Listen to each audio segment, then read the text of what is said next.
you like me where you were waiting on 7 o'clock? And listen, be honest. Who was just waiting for 7 o'clock? Who had their dinner early, cook early, rush home from work, and waiting for 7 o'clock for the Marcia Week show? It is the Marcia Week show. Listen, that is coming to you live from Barbados. Some Barbados, beautiful Barbados, beautiful Barbados. Listen, guys, listen, I everywhere I went today, it was thorn, thorn, thorn, thorn, thorn.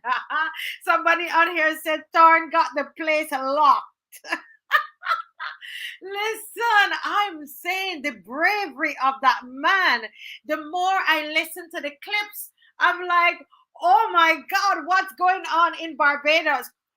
And you believe people want to tell us that we are passive? Did you see any passivity in Mr. Thorn last night? Between 3 o'clock to what? What did it go up until about 8 o'clock last night? 7:30 there about. Did you see any passivity in Mr. Thorn? Isn't Mr. Thorn a born and bred Bajan? What are we talking about? Passivity what? Passivity what? Did you see the lashes? Man, you know you have some lashes. Let me move my water out the way. No, let me drink a little water because you all get me excited. Listen, Mr. Thorn, right? You know when anybody out there used to get lashes? Who used to get lashes? Who accustomed to getting lashes out there?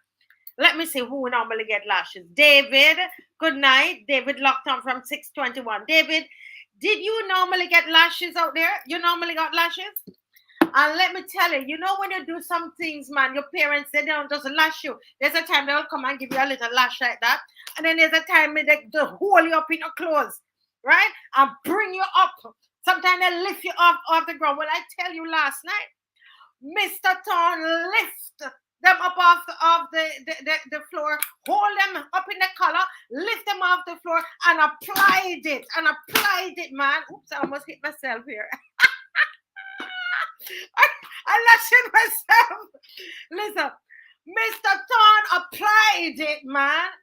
And let me tell you, he didn't use any like a small belt, It's a leather belt. Anybody out there used to get beaten with, who used to get hit with a leather belt, you get lashes with a leather belt. Let me tell you, the leather belt, when you see your parents, if you do a little thing and they take a little switch and go like this, but you see when they go for the belt and when they do like this and roll you and they hold you up in here, you cannot get away. You could pray. And let me tell you, in many instances in there last night, you could hear a pin drop. And somebody told me that they were in Sheraton and they heard Mr. Thorn blaring in a restaurant there. It was blaring. People were just putting it on and blaring it. Oh my God. Listen, oh Lord of mercy. Lord of mercy, mercy, mercy. Be good. What his name is this? Be good and loyal. Yes, me too. Yes. Galvez. Don Reed has been waiting down. You couldn't wait now. Jennifer Calendar. Yes. Time for change. And let me tell you, it is happening. Woo! Anybody excited? I'm feeling the 246 vibes. The 246 power in the house. And the lashes.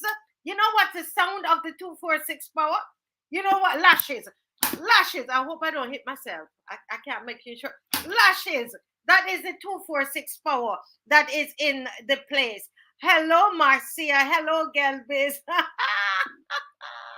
One man clean bowl, the other side. Jefferson Sobers. Jermaine, good evening. Born Again, good evening. FX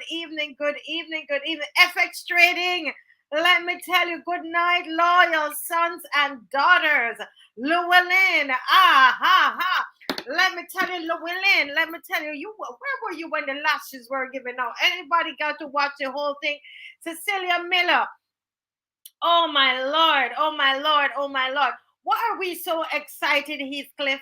Why are we so excited? We are excited because really and truly, and Mr. Thorne said it very well in the beginning of his speech. You know what he said? He said that before there was the opposition in that house, in the Parliament House, there was the opposition on the outside, and that's you, Heathcliff. That's all of us that's logged on here. The opposition was on the outside. Did you all hear that? That's us he's talking about. The opposition was there. The Barbadian people, they were the opposition long before he was in the house, and the man recognized that.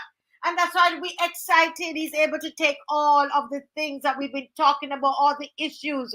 We've been talking about the corruption, all the things, everything that concerns us as a people. And let me tell you, Ramim, good night, Ramim. Good. Oh, Lord, have mercy. Let me tell you, Ramim, let me tell you, this is, as Ramim says, this is just the starting point. We're just starting off. We're ready to take it up notches on Saturday. Notches on Saturday. Notches, we're going up Saturday. Let me tell you, those speakers on the truck are licks like, what is it? There's a saying that you say, licks, like the children used to do it. I can't remember. Cocoa sticks? I don't remember.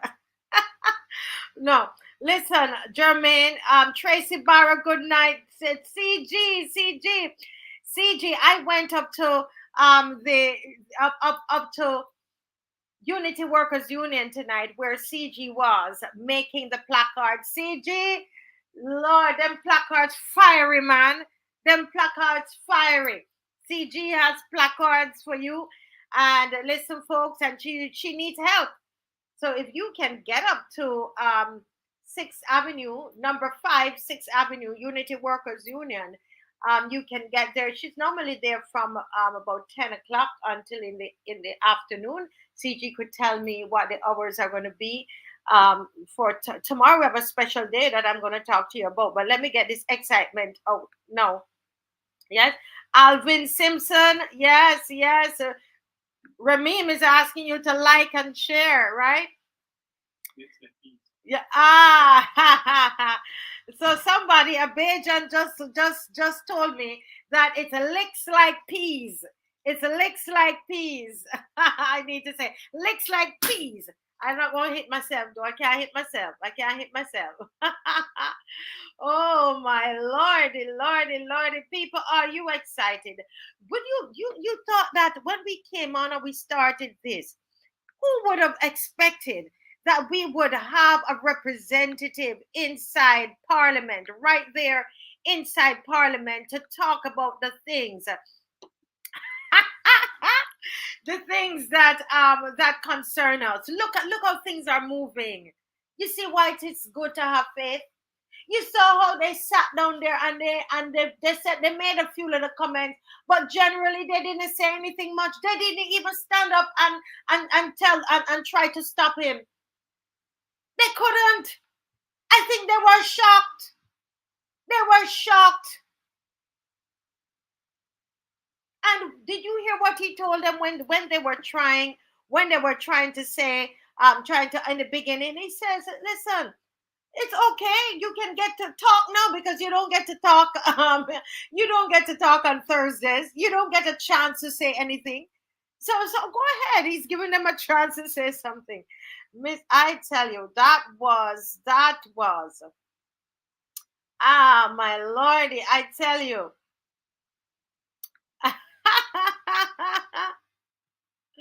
Oh my Lord, yes, it was Fairlix, and you know what? He was giving them on behalf of the people. He was saying to them every time he said, why you disrespecting Barbadians? Why you disrespecting?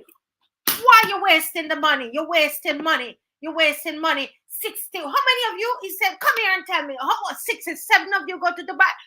Where you going to Dubai? 67 of you pick up yourself, gone to Dubai when people hungry about here. Yeah, people cannot buy any groceries, and you pick up yourself, whole 67 of you on a plane ride to Dubai and gone into big hotel. He said, "What you talking about?"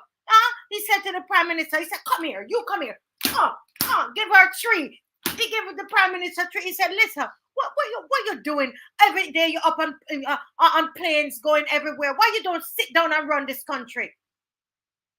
Listen, the man, listen, he wasn't playing. He had like them old people and the ancestors up inside of him, and he was speaking, and he grabbed them up, and he said, "Listen, PM, don't disrespect the people of Barbados." And when it came onto the whole project, you know when you give trouble and your parents ever beating you, and they're lashing and they just close their eye and beat everybody. Let me tell you, there was a time when he got to the hopeless, what do you call it again? Not we call it hopeless project. He says the despair, I can't remember, he said something despair. And when he got to that man, he just closed his eyes and he just swing. He just swing. Oops, mine, I hit it myself again. Right? Listen. I tell you sometime. Yes, that is why he's Rav KC. Put some respect on his name. Yes, but he was throwing blows in there, guys, for us. He was throwing the blows that Kimar was throwing on the show. He was throwing the blows that our General Caswell was throwing on the show since how many months ago. He was throwing the blows that Maxine was throwing on the show. He was throwing the blows that Rose Corbin had been showing throwing on the show. Nigel Newton, or one of our guest panelists, Mr. Murray, everybody, Lynette when she used to join, Heather Cole, all of us. The blows, he was inside there throwing the blows. And this is what I'm saying to us, guys. We support. I know he might not represent your colors, but you know what? It is great to see him in there representing us. I was glad. Yeah. Yes. And listen, and when we talk about international matters, and he raised some of those things inside of there. Who can raise those international matters like Dr. Ferdinand Nichols? Huh? And listen, he was echoing what we've been saying on this show. Do you understand that, people? And that's why Saturday, bring it out on the street. We move from the show to the parliament, and we're going to take this onto the streets of Barbados. I see they tried to plan some other march, but let me tell you something. By the grace of God, they won't stop us. I got half of the permit already. I have to go down to the police to get the rest. I went there today, but everything wasn't finished today. I didn't get everything finished today. I love it. CG said the man lashing them with anything he got in his hands, on a belt, broomstick, shoe, you name it. I tell you, I'm sure. Listen, those of us who normally get lashes when we were little, we know what went on in there. They left their battered and bruised, they're behind burning them. You know, when you get some good lashes, you can't even go and take a shower. You know, when you get lashes, a good set of lashes, right? You can't even go and take a shower. Because when you're showering, they burn in the skin. Let me tell you, you're sitting down there, or you're sitting down on one side. I can see Santia Bradshaw sitting down on one side last night. And you're sleeping in and oh Lord, when you turn, you remember, oh Lord God, and the Prime Minister. I don't know how she sat on that plane today to go to Jamaica, because our two cheeks beat up from them lashes last night. Listen, she beat up last night. Shame. We live to see the day that somebody dressed them down, huh? and brought them down to size and let them know, don't you mess with the Barbadian people. That's what happened. And I love it. I love it. Hail to the loyal opposition. They won't listen to us. They had to sit down for 4.5 hours or near 4 hours and listen to him. They had to do that.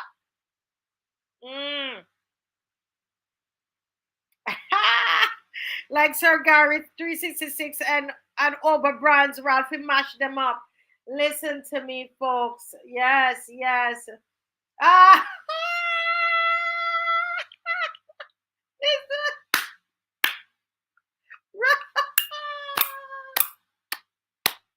listen. Ralph Thorne is officially renamed Thor. And we actually had a picture. I am going to look for that picture. If the gentleman who did up a picture with Ralph Thorne as Thor, if you can send that to me, I think I should have that somewhere on here, you know. We have to show that tonight. That is so funny. Listen, we have to go to the anthem, but let me read some more of your comments. You all are funny. Oh, thank you, Jeanette Calendar. Thank you. Ah, yeah, listen, all who don't know, not but the parliament were watching it, Kamar. People were glued. Tonight, they were on all of today. They got 200 and something people. When I checked this morning, when I checked this evening, if I'm not mistaken, I saw that it had 18,000 views. Huh? Plus people blaring it in their communities. People watching it on TV. Huh? No wonder you rename him Thor. Sorry.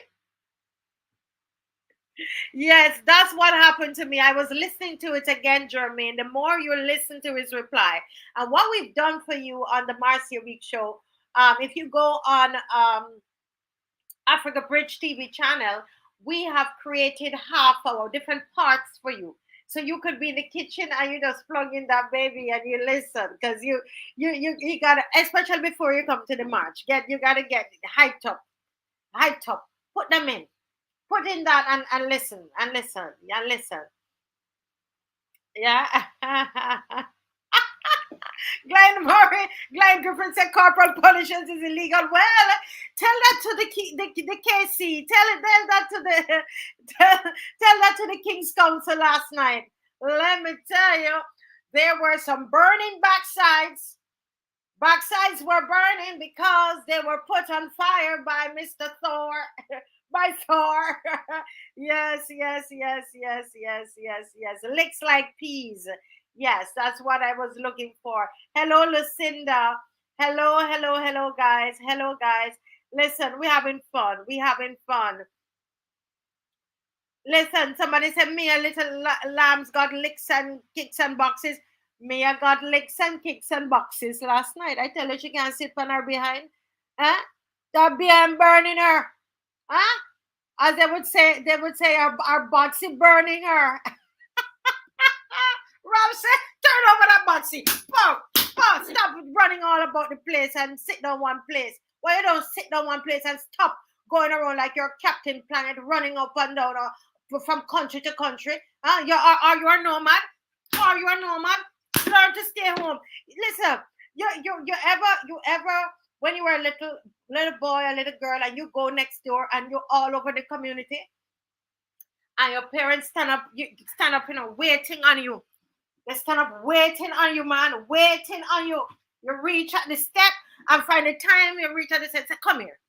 Why you don't learn to stay home? Why you don't? So this is what Ralph was doing last night. Learn to stay home. Stay home and think you have a house in here. What you're running up and down for? You have your own country to run. You have your own country to run. Why are you running up and down? Huh? Yeah, that's what went on. And that is it. Yeah. So folks, we are tonight we are on a roll. I want to let you know that we are yeah. Okay, I'm sorry. I'm reading something here that somebody was sending me. But we are going to go into the anthem, but I want you to prepare yourself I put the link there. I put a link there in the chat. Search the chat for the link, and it said StreamYard. Go up in the chat.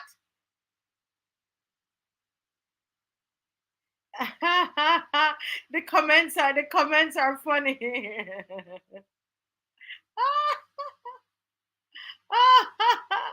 The voice of Jacob and the hands of Esau.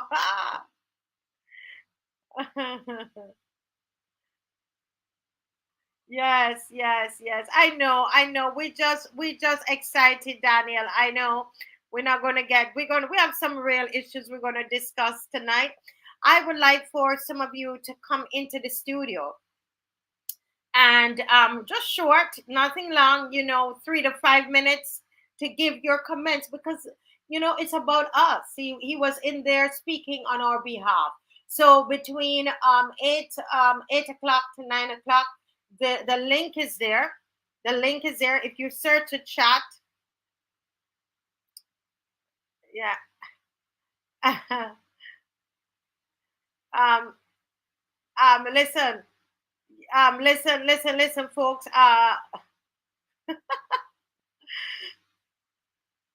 Listen, folks. I want you to come in. Search for me for the. I'm gonna put the little link here again. It says StreamYard, and you can click this link. And to come in on the show tonight?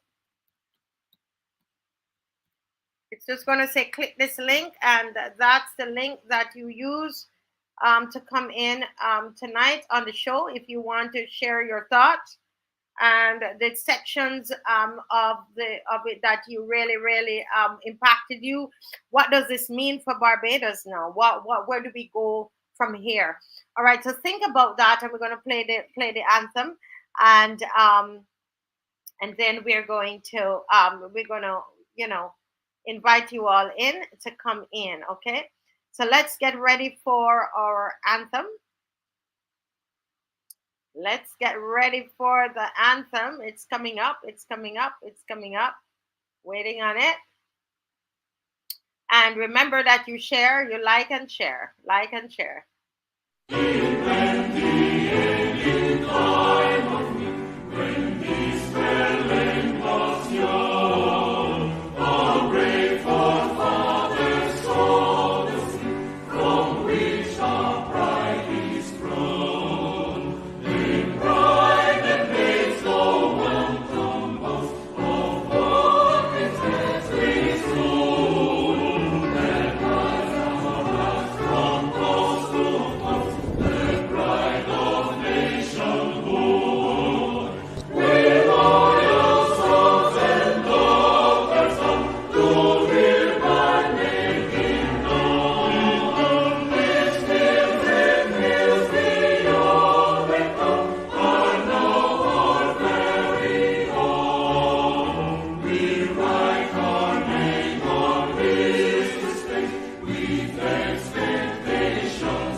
Yes, Barbados. Yes, Barbados. Craftsmen of our faith. Yes, that's who we are. We have started a fire in this country. We have started to craft our faith. That's what we did. And let me say, I see Mr. Franklin is in and he's setting himself down. And I don't know why he's coming in here so late. I need to take out the strap for him. I need to take out this. I need to do a roll for Mr. Franklin. Mr. Franklin coming in here this late. This late time after we here waiting on him, having so much fun. But anyway, he's getting himself ready. And I want to say to you guys on a serious note, we can have fun sometimes, but on a serious note, tomorrow morning we are asking you to come out to support those who have been affected negatively by the injection in their arm. And I want us to take this very seriously. I know sometimes, people, and including myself, sometimes we throw things out there. And when we say things, sometimes it can be offensive. And, more than half of this population took that thing in their arm. And sometimes we can be insensitive in what we say. Tomorrow, I want us to come out and support. Come out and support. It's very difficult for a lot of persons who have been hurt by this. And some persons didn't want to take it. Remember that some people took it because of their jobs. So let us not be judgmental and let us show compassion. They would want to separate us and for us to judge each other and put down each other and call each other names and make people feel like they're stupid because they took it. Some people, remember, they took it because they had to in their minds, because they had their jobs and they have their children to feed. You see? There's some people took it because their medical practitioner told them it is important for you to take it because you have, some other underlying issues. So understand that. And so tomorrow when we come, I would like to invite you all to Unity Workers Union. Write it down. Put it in your phone. It's Unity Workers Union, and this is on 6th Avenue, number 5 building. The press conference is starting at 10 o'clock.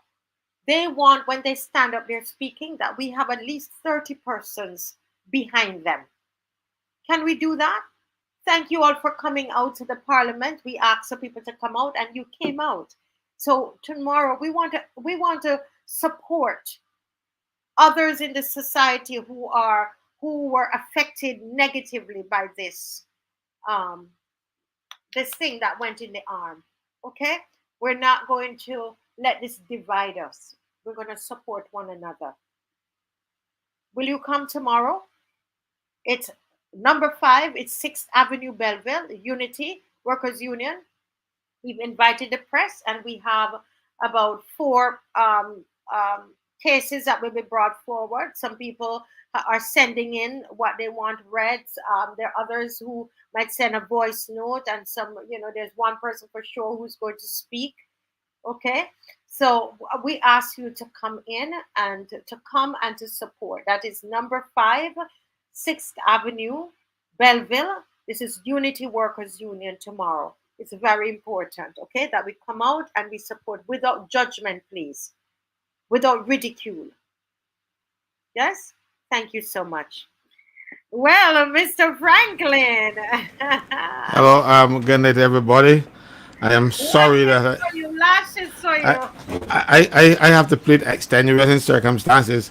I could not get on. You could I, not wa- get. I was trying for about 2 minutes after 7. Oh, wow. I thought it was some sort of conspiracy. I'm starting to believe these conspiracy theories now. You Well, know. that's what she says we are. Conspiracy. Yeah, that's why Enough of my her. friend. Enough of her. Mr. Franklin, we have not seen you since the Monday. yeah, since the lashes share out. He had a father's correction on that poor thing. I watched it. Normally I don't watch the house. I definitely don't watch the house, and definitely don't watch the prime minister because she is never coherent, and her words don't make a lot of sense when you listen to what she's actually saying as opposed to how she's saying it. But I took my time and I watched Ralph. I came on when he was in his trade because I was seeing people, and when 52 minutes into his speech, then the last person left my office and they turned on my WhatsApp thing and they got the link and I plug it in and I got a little dongle that allowed me to drive and listen to him. I listened to him until my meeting with the nurses started at 7:30, and boy did he share some lashes. I felt I was tempted to feel for them, but I felt for them for at least 10, 15 seconds, and they can't say I don't have any compassion. I had a little pity for them, and then I sat down and enjoyed. But he really administers a father's correction, and he used it with a dog hunter. He beat them. I tell you that, yeah. And there was only one clown princess that interrupted him consistently, think that she could break his stride, and Ralph just laughed, and make a little jab at them and at her and thing, But I think he feels for her too, because that's her instructions to go in and make a fool of herself. Not that she wouldn't do it, but without instructions. But it is that they are instructed to heckle you. That is where you see the behavior in the Senate uh, um, Brian Walters was speaking. They try to cut him off and do all kind of misbehave, they don't realize that people are watching them. They think it is the days when the boy was watching the Senate they can get the behaviors they like, but people are watching now. People start back watching again, But and I saw Ralph. He was clinical. He was clinical. I can't say less. But I always knew that he had that ability, and but people were worried. Oh, he will not be able to talk for the time he may talk. He could have gone for another 2 hours. But because he they forget that Ralph is a trained lawyer and a good lawyer, and he's used to addressing the court. Well, he addressed the court of public opinion, and he addressed the court that is the highest court of the land, and he was magnificent. You know, this is what Barbados needed for a long time. So we should be grateful to him actually. That he actually took the somebody said about pistol last night. you know, that he actually then got fed up enough to leave and to stand up for justice, because others are seeing it. But you know why the others are not doing anything about it? They're not doing anything about it because they want a salary, and the kind of salary that they pay them, and you're not going to get it anywhere else with their skill level. So they have to grin and bear the nonsense that we have for that comes from the leader. Mind you, I can't forget her though. I only watched her like when I logged on to the show and they were streaming her speech, and I saw, you can see her eyes like she was wild, and frantic. I said, boy, she's losing it. I said, look, she has a mental problem. I remember I said that on the show, and you saw her deranged look. And I, but the people in the house are not supposed to put the cameras on other people when another person is speaking. So we didn't get the chance to see her. But Ralph was smart enough to make some commentaries when she was there losing it with the AG. And he said, yes, well, I can hear you. but, but I understand that she is not here. No. That those licks, she had to run for the rest of these licks. But it is a good night.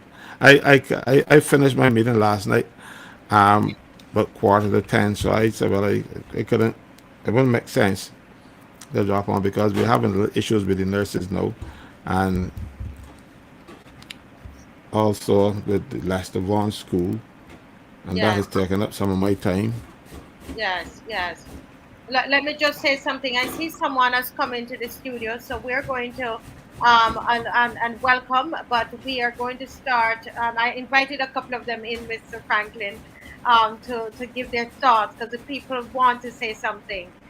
So just hang on. We're starting from 8 to 9. We're going to allow the general to, because there's still some other issues that are happening in Barbados. So, Mr. Franklin, can you go ahead, and at 8 o'clock we will then start to bring people in and they will share their views, right? So go ahead, General.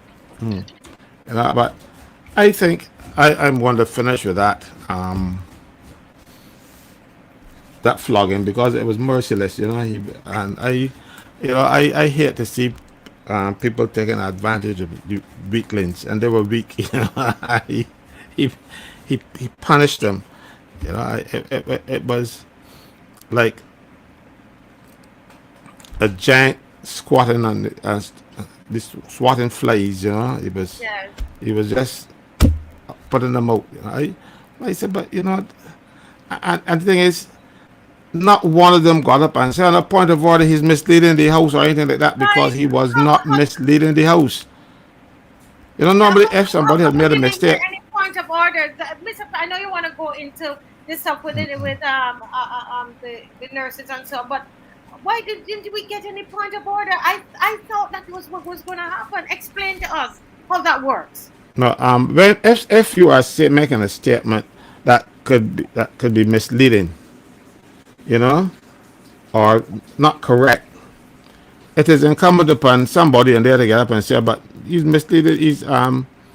What he's doing is misleading the house, and get him to either withdraw it or the speaker to rule that is actually misleading. No, Mm-hmm. but not a fact because he was not misleading. Everything he said was accurate.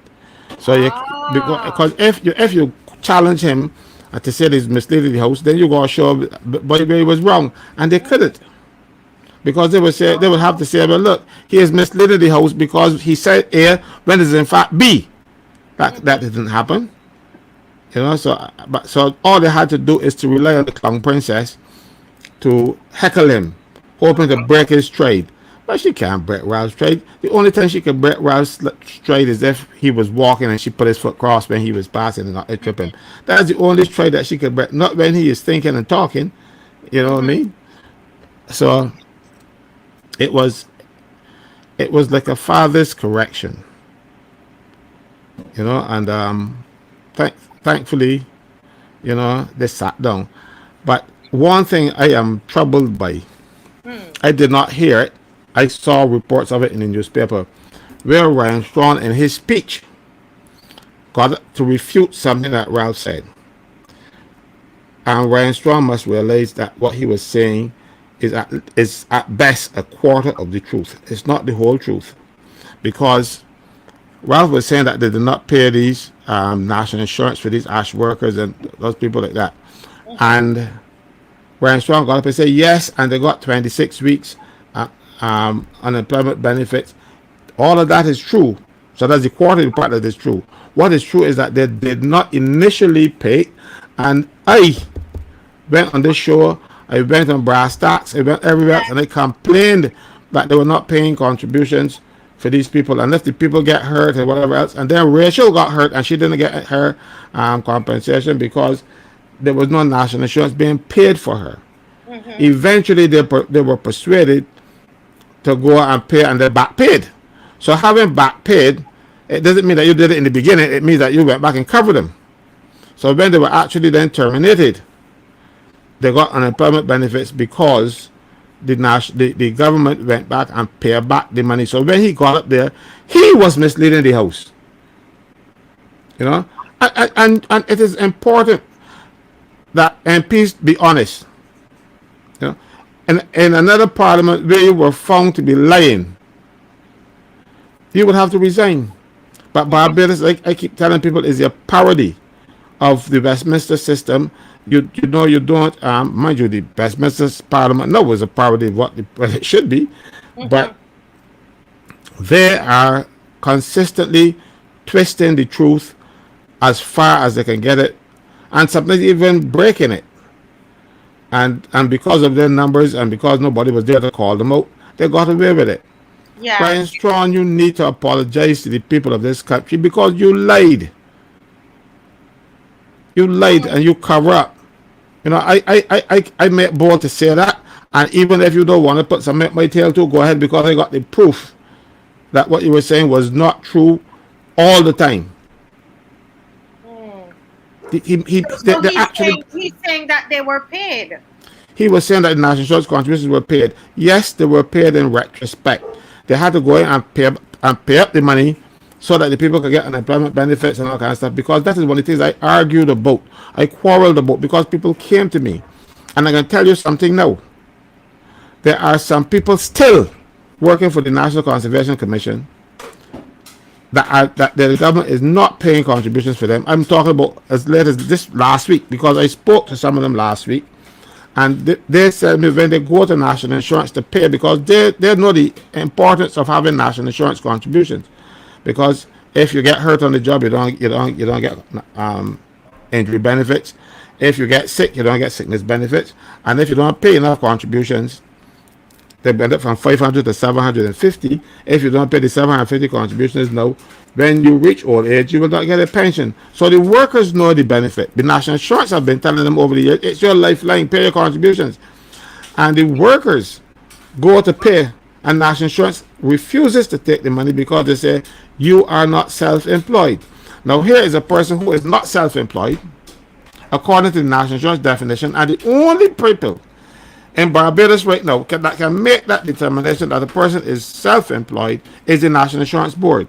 Or if you are not, so when the government go there, they would have to approach the National Insurance Board, write something to them and say, well, this is the situation, and we want these people to be treated as self-employed people. Then that the board would have to consider that based on the what the law is, and then most likely the board would say no. So when they go to national insurance, without an exemption from the board, national insurance would have to say no, that I can't take your money because you are not self-employed. And the government, of all people, should not be the hooligan at that, to treat its own people, the people who voted for them, because a lot of these ash workers got these jobs because they voted for these MPs, you know. Right. You see, Yeah, that's what they're doing. and they get the people who voted for them, they give them jobs, no treating them badly. And they will treat them badly for the next, up until the next election. Right? The problem here is that these people in parliament who form the government seem not to care about the people who put them in office. Because just like the prime minister, she had more time to go down there with white people down in Hellman's than she had to spend in parliament dealing with the people's business. Because what is important to her was that ilk, and not the people. Because if all the white people in Barbados voted for you, you can't get a seat. But let the black people vote for you and see what will happen. So they use the black people for voting purposes. They tell and some of them are mindless. They don't have any, and so they follow them blindly. Mr. Franklin, don't put the strap on me, but somebody sent me this here. I have to tell you, and then just go back. But we have a little. Somebody said, like when Daniel, Mr. Thorne was like when Daniel went, it was in the lion's den. The Lord shut the liars' mouths last night. You know what that means? The Lord shut the liars' mouths.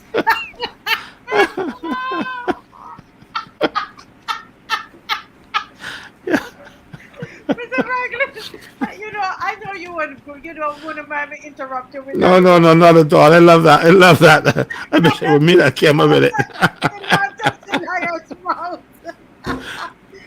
Oh my God. Anyway, go ahead, sir. Yeah. So the National Insurance Board would have to make that determination. They have not made that determination. So the government must pay the contributions for those people. But the government is not governing Barbados. The IMF is telling them what to do. And the IMF tell them, but you can't employ any more people. So they they want to put them down as self-employed. But our laws determine what a self-employed person is. And if the best determination for it is look at the first schedule of the Employment Rights Act. They set out not all the criteria, but the most relevant ones to determine if you are a self-employed person or not. And one of them is that you must, if you're using the employer's tools. So what they do, they tell them to bring your own weed whacker, but but when you're using the sword, it's their sword. When you're using something else, they try to be so stupid in their interpretations because every other criteria, but except the weed whacker. They don't only use weed whackers, and they tell them, well, look, because you're using this weed whacker and it is your weed whacker, you are a self-employed person. I cannot believe these people are so intellectually bankrupt. You know, they should really go to the, they call it, Office of Public Counsel of a bankruptcy and go and declare bankruptcy because they ain't got nothing in them. You know, there's a section where you go and declare bankrupt.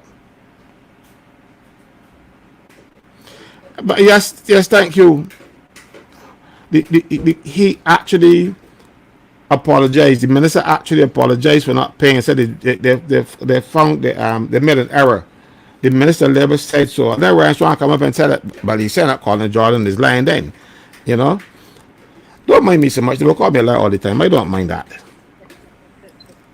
But the minister, I called him out on brass tacks, and he then went and the man fix it. So look, Parliament is not about scoring points. It's about governing the people, and when you're governing this country, you must govern the truth. And I find that the truth among these people are as scarce as hen's teeth. They don't. Well, I have a few hens in my time, and I've been checking for the teeth and never found them. You know, I don't understand it. Why do you think that you can? Well, they don't educate the people. That's Barrow's legacy, and why you think that they can come after? No, and find people who are educated, and then expect them to sit down and take the nonsense that they're doing.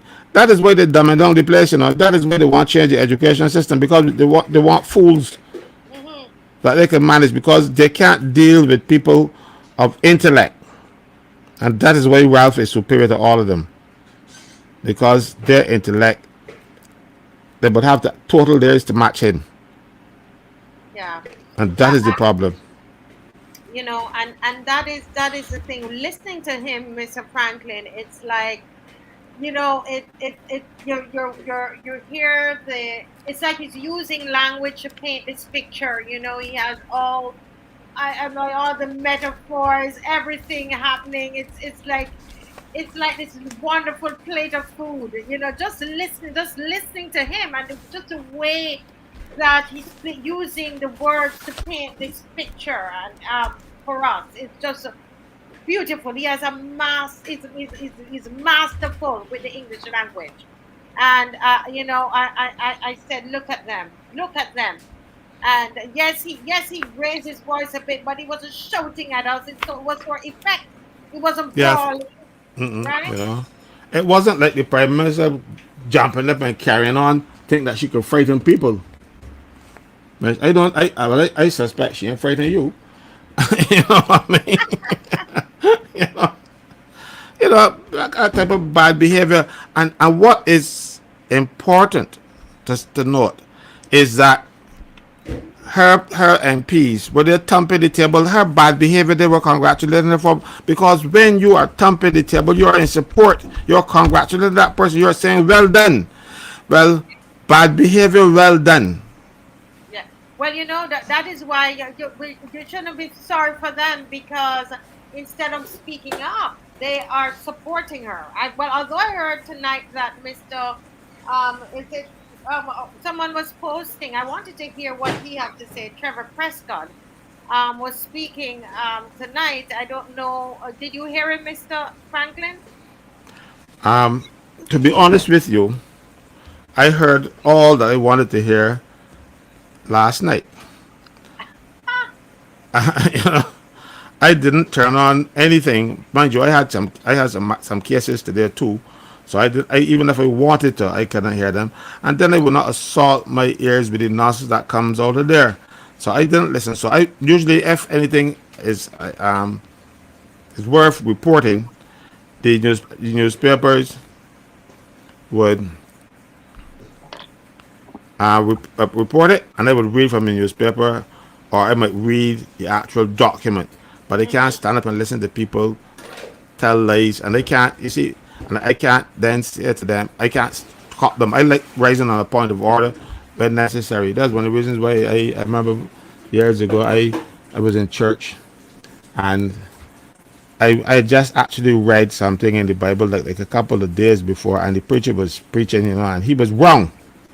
And I said, with my wife then my first wife, and I said to her, look, he's wrong. I read this here last week, and I said, look, I gotta get it, on a point of order or something.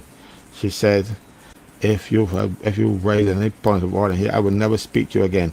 That was my time to get out, but I should have, You wanted to rise in the people church on a point of order. yeah, because he was misleading the people, and But you see, I'm a I was meeting saying the person. second. Go ahead, go ahead, go ahead. I'm trained. I'm one of the few people in Barbados who have any actual paper qualifications in parliamentary procedure. So so a point of order is like part of my tools. I've been trained at the NUPW for sure, and that was very good training ground. I would never tell anybody that that they didn't do anything for me. They did a lot. It's just that they're destroying the place now. And Yes. I learned, so I wanted to get up. I wanted to say, look, no man, they wrong, but of course then I chickened out because I don't want you to speak to me some more. Well, Keith Walker says it hurts to know that all of this money is not accounted for, and non-Bajans getting paid such high wages and do not even live in Barbados. Yes, that was very, very clear. Mr. Walker, the money is accounted for. They know exactly where it is, but they can tell you they cannot tell you because a lot of it would be trespassing on um, larceny. So they don't want to tell you where that money going. Look, money don't disappear. Only money disappear is that cyber money that you got. The Bitcoin that you can lose that, but you can't lose actual money. Let me tell you something. This government came into office with a plan Yes. to rip off this country.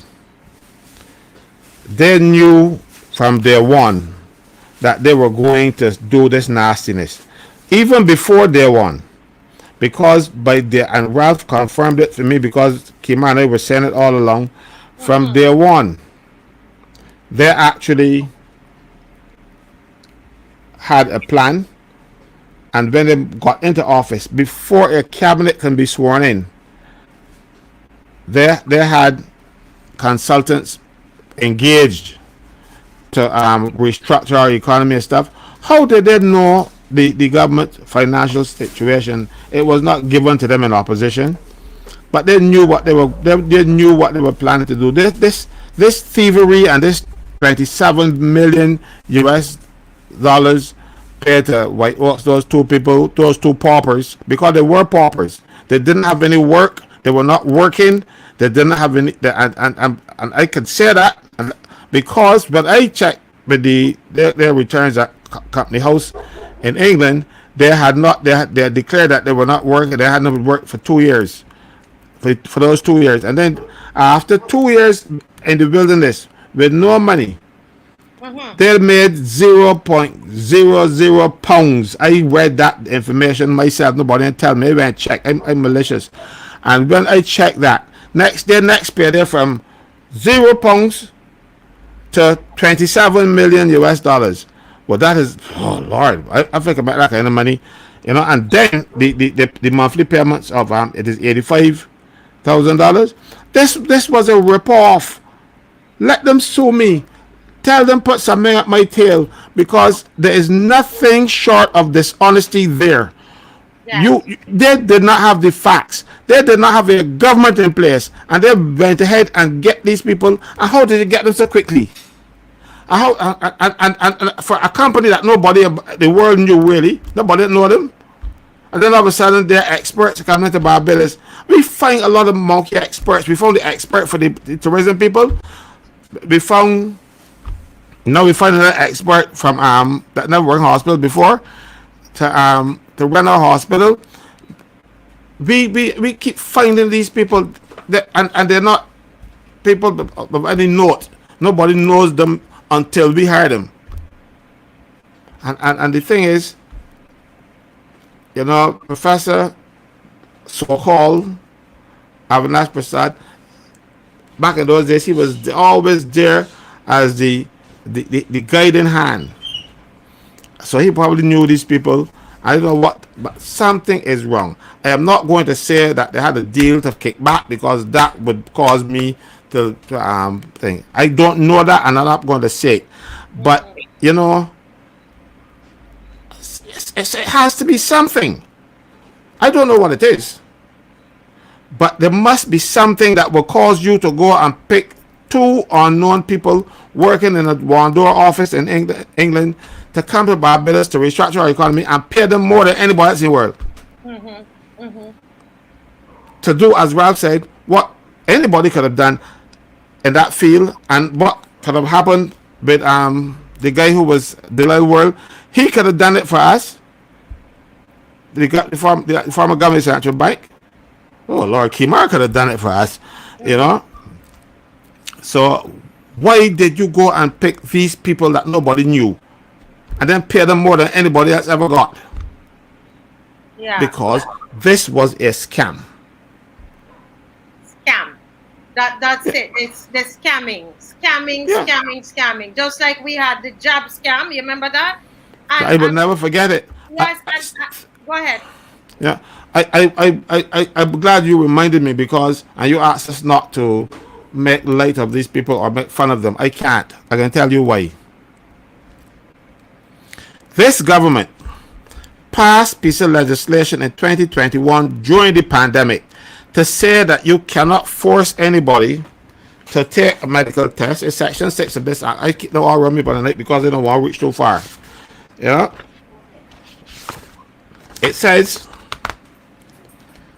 subject to Section 8, an employer shall not require a person to answer questions in relation to or undergo a test for a medical condition as a precondition to entering into a contract of employment or as a condition for the continuance of employment. This is what they passed into law, and it was assented to by the Governor General on the 7th of August 2020. They passed this into law in 2020. And then in 2021, they are telling you, are loving employers, knowing full well what the law says. I can understand if you didn't know what the law was, but you just passed it a few weeks ago. And employers went to meetings with the government and were persuaded to force the employees to get vaccinated. And the Minister of Labor, who he thought somebody should be stoned, he should have been stoned for that, because he, of all people, and if he didn't know, when it happened to when the Rubis staff were doing it, the Labor Department wrote to Rubis and cited this legislation to them and said, you can't do that. But because those employers had the backing of the government, they forced people to get these unconscionable things. And now, I know of one young lady who came to me, and I'm going to repeat this here. They came to me because she said she has never had a headache in her life. She was approaching 40, never sick. And next thing you know, she had blood clots on a good section of her body, having taken that particular thing. And they knew, as a matter of fact, the reports from the government far more, whatever colleges thing, he determined that it was the job that caused it, and even down to the very batch number. She had to spend, she got All of a sudden, she started getting varicose veins, bloodshot, all kind of stuff, migraine from these things. And she was forced to take it because she's a single mother. And they said, if you don't take it, you can't come to my place. So she went and took it and got sick. And all of her savings went in medical bills. All. Then she needed one test that was not a blood test that was not available in Barbados, so the doctors would know how to treat her. The test cost $1,600. While I was at a meeting with Ben Bostic was minister, I went to a meeting with him, and the Attorney General was there at that meeting, Chief Medical Officer, and a few other people, and my nurses, of course.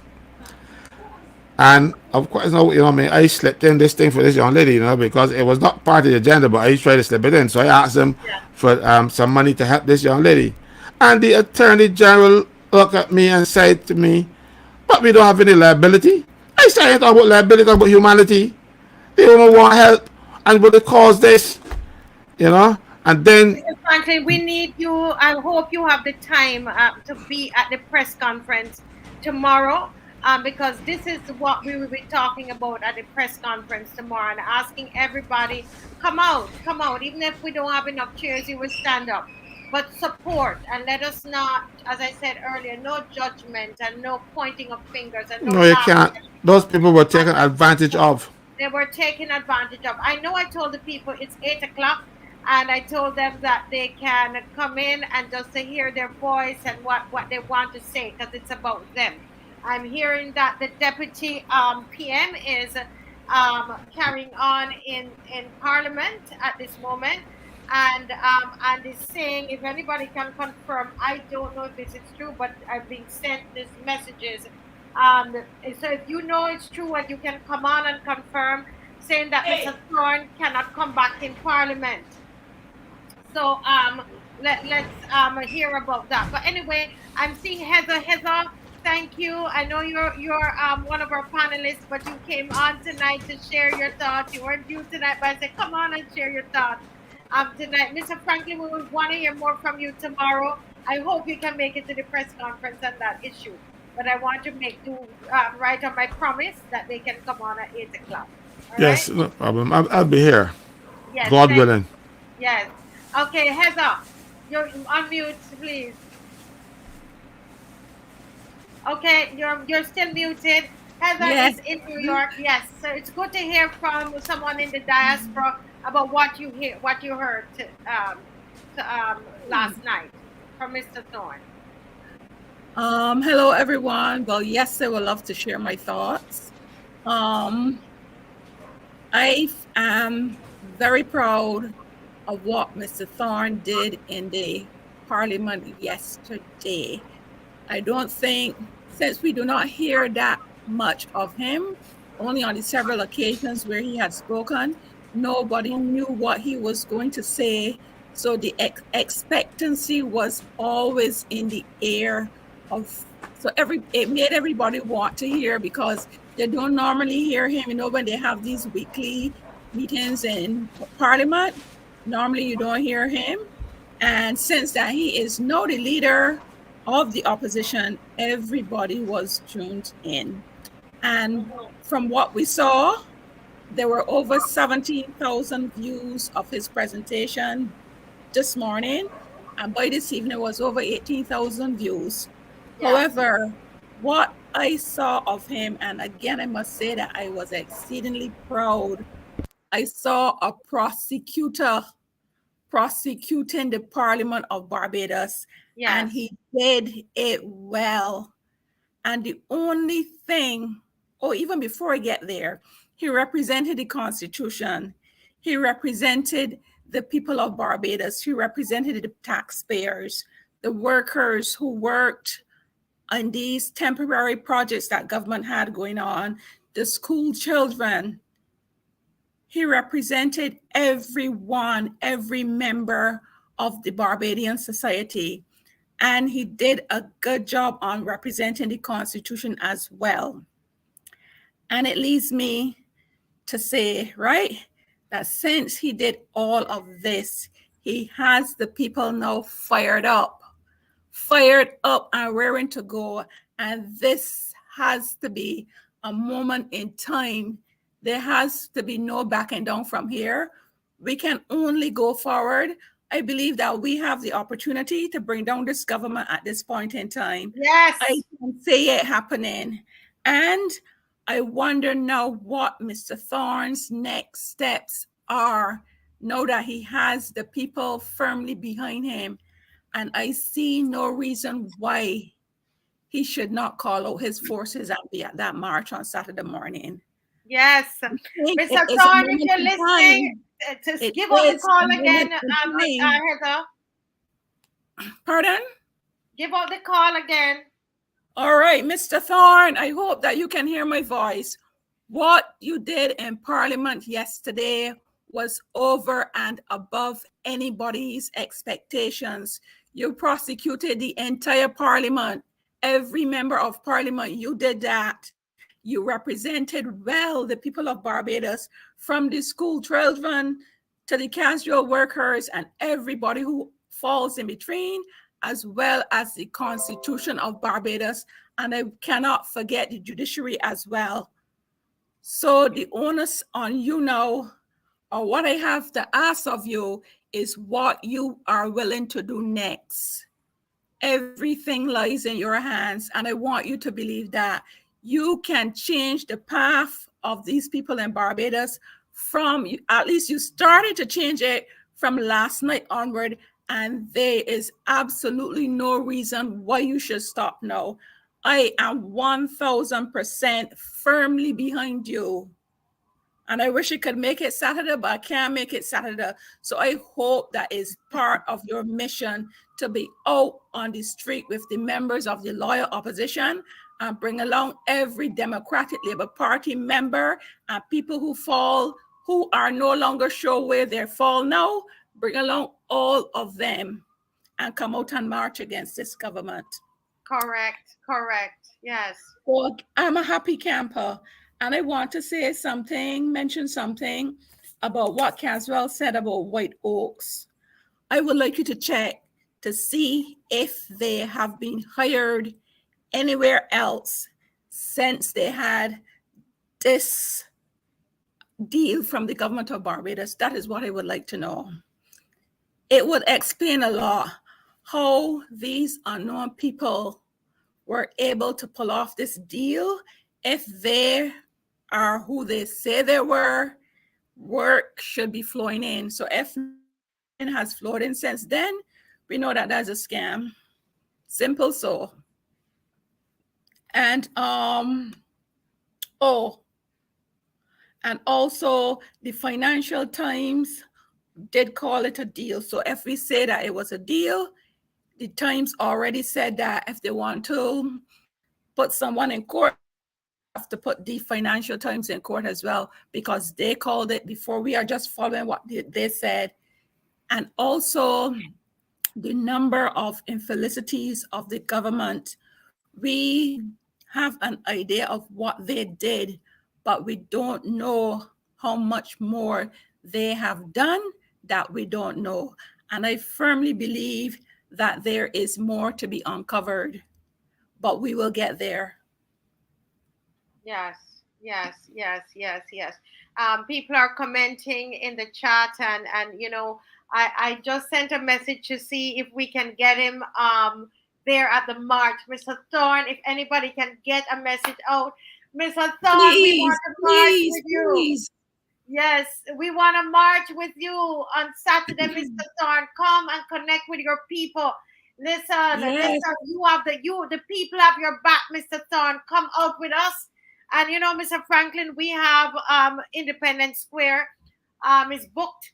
And wouldn't it be great to have Mr. Thorne as the keynote speaker at Independence Square, Mr. Franklin?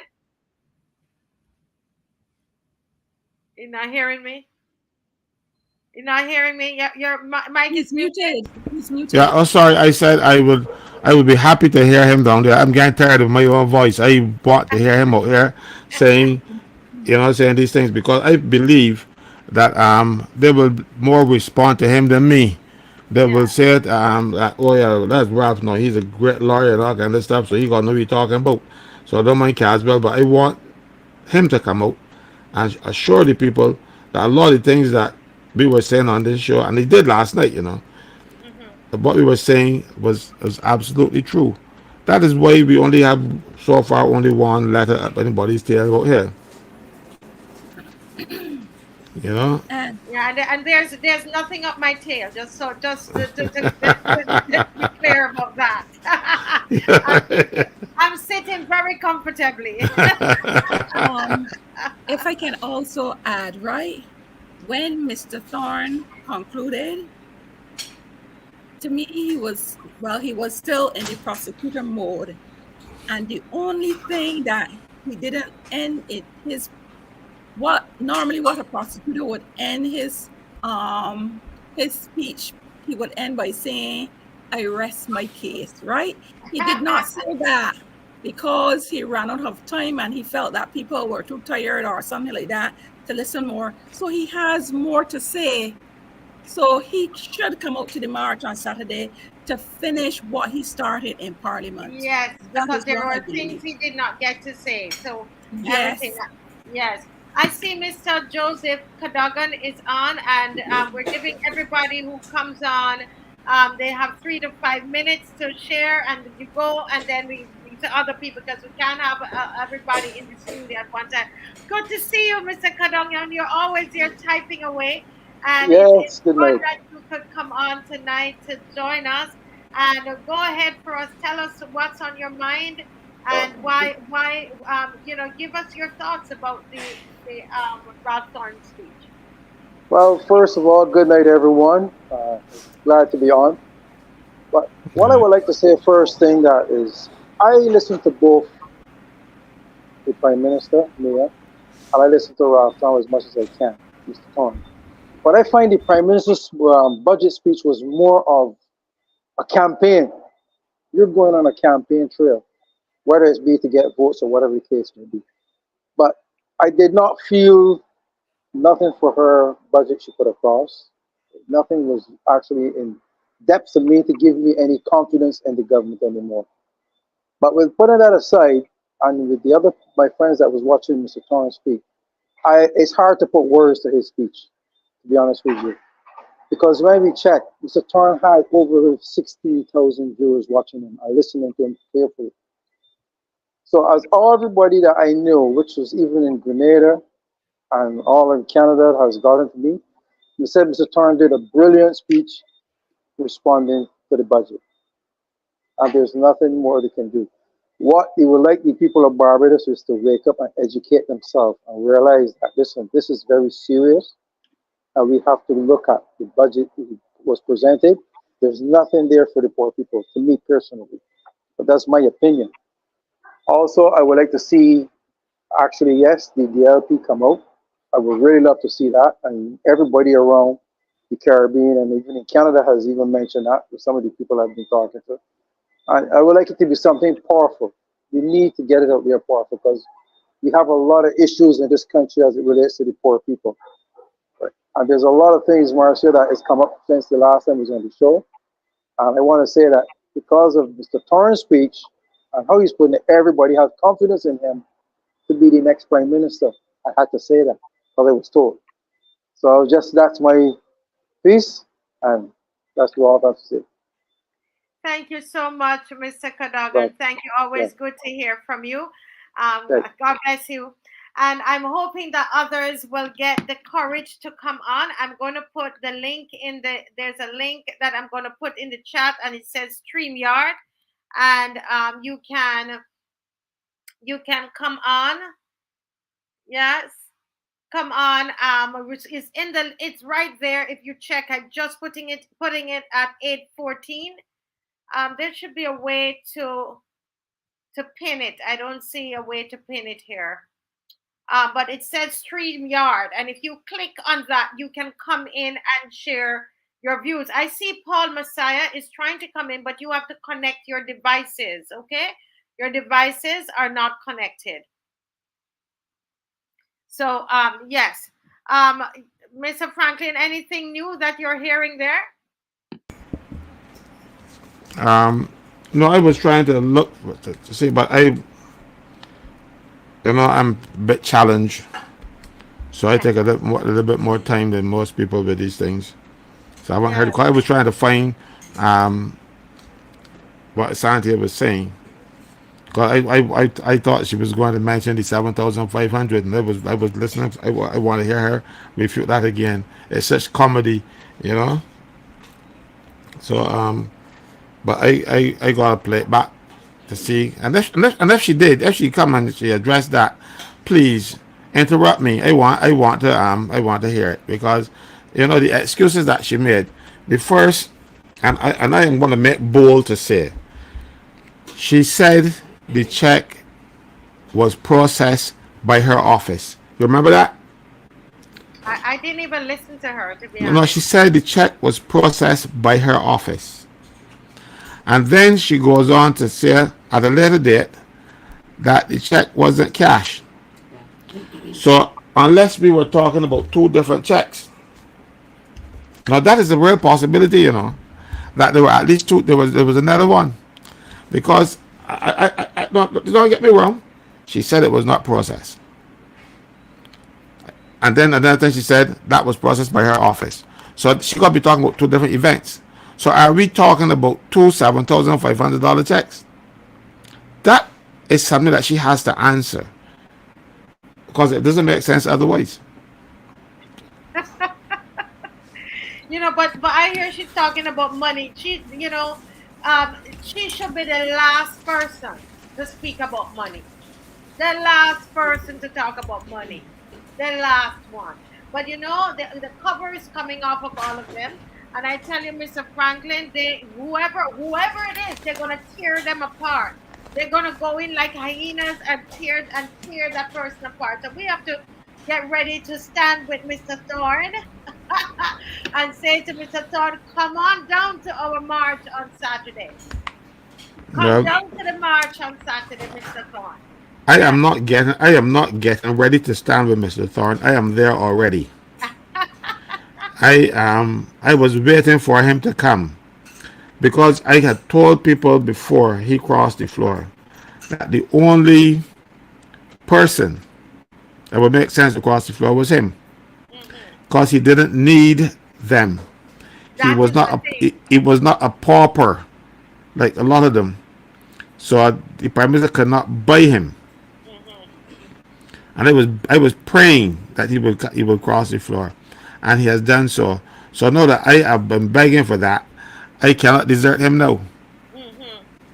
Mind you, he has not asked me. He has not. I've spoken to him on more than one occasion since this thing happened, and he has never asked me for any support. It is freely given. Correct. It is freely given, and it will be freely given as long as he continues in this vein. I Yeah. wish I had more support than I can give him. Yeah. I want to remind people that they can come in. Okay. Oh, yeah. Somebody's in. Let me get her in. Let me get her in. Just hang on. Let me get her into the studio. Welcome, welcome, welcome. Yes. I know this face. Good evening. You- Good evening. You were at the Parliament building. Yes, and all of the marches except Toy was in Britain, Oh and my that's right. word. Yes, Well, it's good to have you on the thank show you, tonight. thank you for having And we're me. giving we're giving everybody who comes on 3 to 5 Yeah, minutes to just share your thoughts. Go ahead. yes. Well, yesterday I made every effort to get down to the Parliament to see Mr. Turner. Was there first when he first came. The time before that, and I was so excited yesterday. And I felt deep down within that we would have had a great breakthrough. And the Mm, breakthrough came yesterday. We were on little Dick pasta. My grandma used to always say that. But little Dick was not little Dick yesterday. Little Dick had a stick yesterday for lashes. And the lashes came to and fro. I tried to get back home from town yeah. to listen to everything that was going on. I was so excited. But I was represented yesterday as a senior citizen, Yes. and I felt real good. And all of my senior citizens that are in Barbados. We were represented by Mr. Thorne yesterday, and he was brilliant. He is a breath of fresh air, and I thank God for such a person like that that could be brave to come out to stand up in the gap for our people, Barbados, and for the Bajans. And he did a brilliant job yesterday. And we thank him so much for his bravery and whatever he is about to do. And there's more he said that he couldn't, the time was too short yesterday. And there's so much more that we need to hear.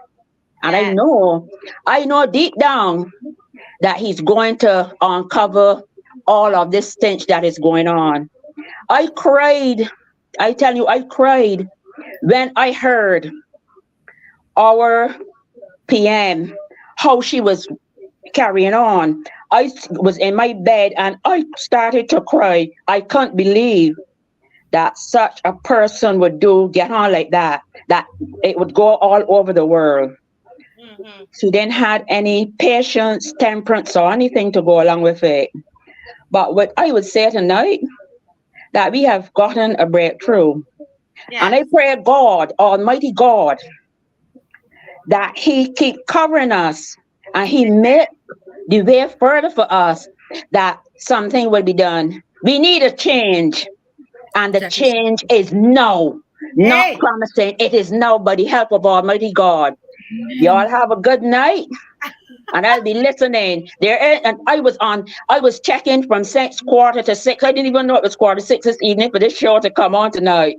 And you know that I just follow you wherever you go. Yes. And as Miss Rose said, you got to anoint up your legs, your knees when they're hurting. But I may God bandages money for Saturday, God's willing. Well, actually for Saturday, we want to put the van there again for those persons who are having knee problems and so on. I want to walk it. You want to walk it? All right, yes. No problem. I want to walk it. I could walk it. Would you want to see Mr. Thorne if he's listening? Yes, I would love if Mr. Rav, I call him Mr. Rav, I would love for him to come out and say the other pieces that we need to hear and to put this puzzle together, because it is a long puzzle that was going on. And we didn't know it was a puzzle, and the pieces were being hidden, but it's in the open now. Yes, you could believe this tonight, that this puzzle will still have a missing piece. And the missing piece is to go and get out and let somebody else take the reins to reign this country. Yes. Thank you so much, senior citizen. Thank you. Right, bye. Oh my God, isn't it great to hear from the people? Yes. Isn't it great? I'm seeing Don Reed is here. Yes. Good night. Good night, Don. Hey, good night, Marcy. How you doing, man? I am doing great. It's so good to see you. I always see Don Reed, commenting, and I believe, weren't you the first person on this evening? He's stuck. It's frozen, yeah. Okay, Don, you're frozen. Ooh. Don, if you can hear me, I think if you try turning off your camera, that might help. He's stuck. Well, guys, I'm putting again. We have about 36 minutes left of this segment where we're inviting you to come in and share your thoughts, right?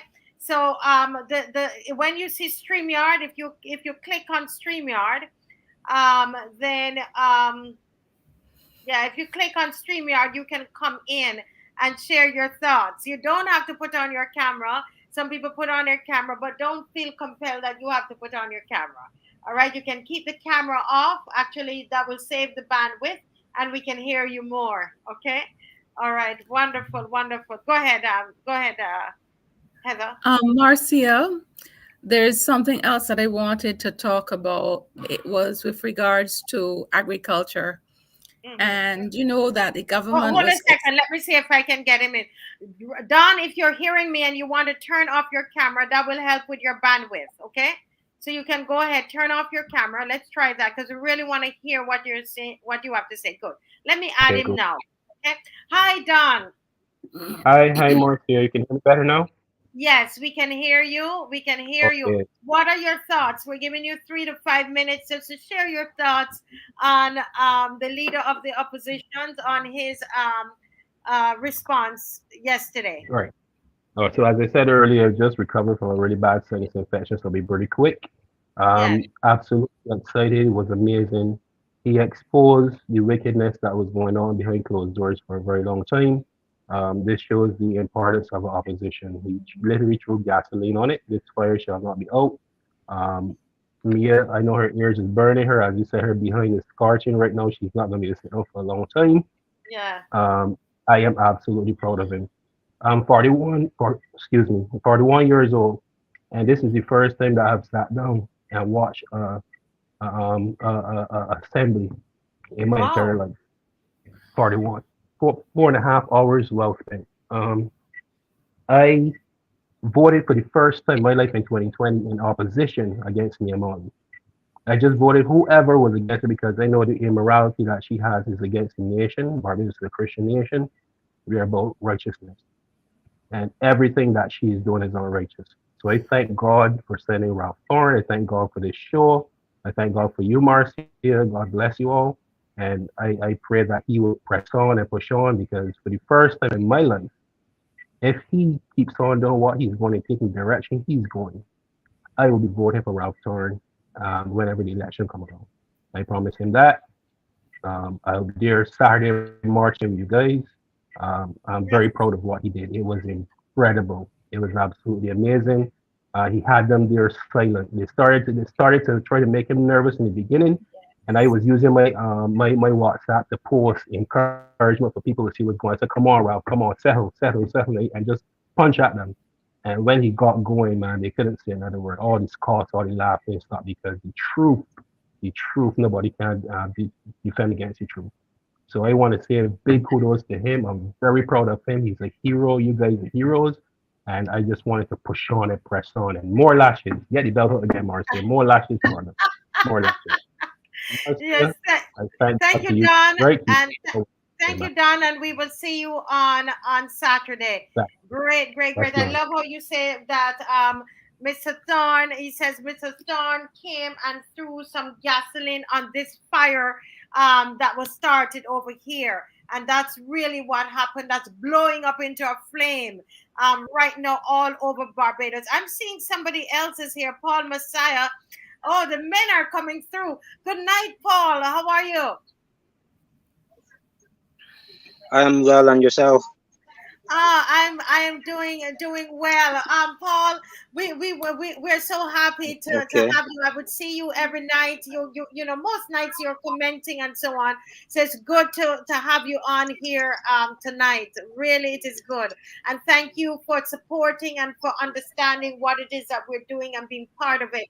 In 3 to 5 minutes, can you talk to us about what's going on in your mind and in your heart, and as you saw yesterday what happened with Mr. Thorne in Parliament?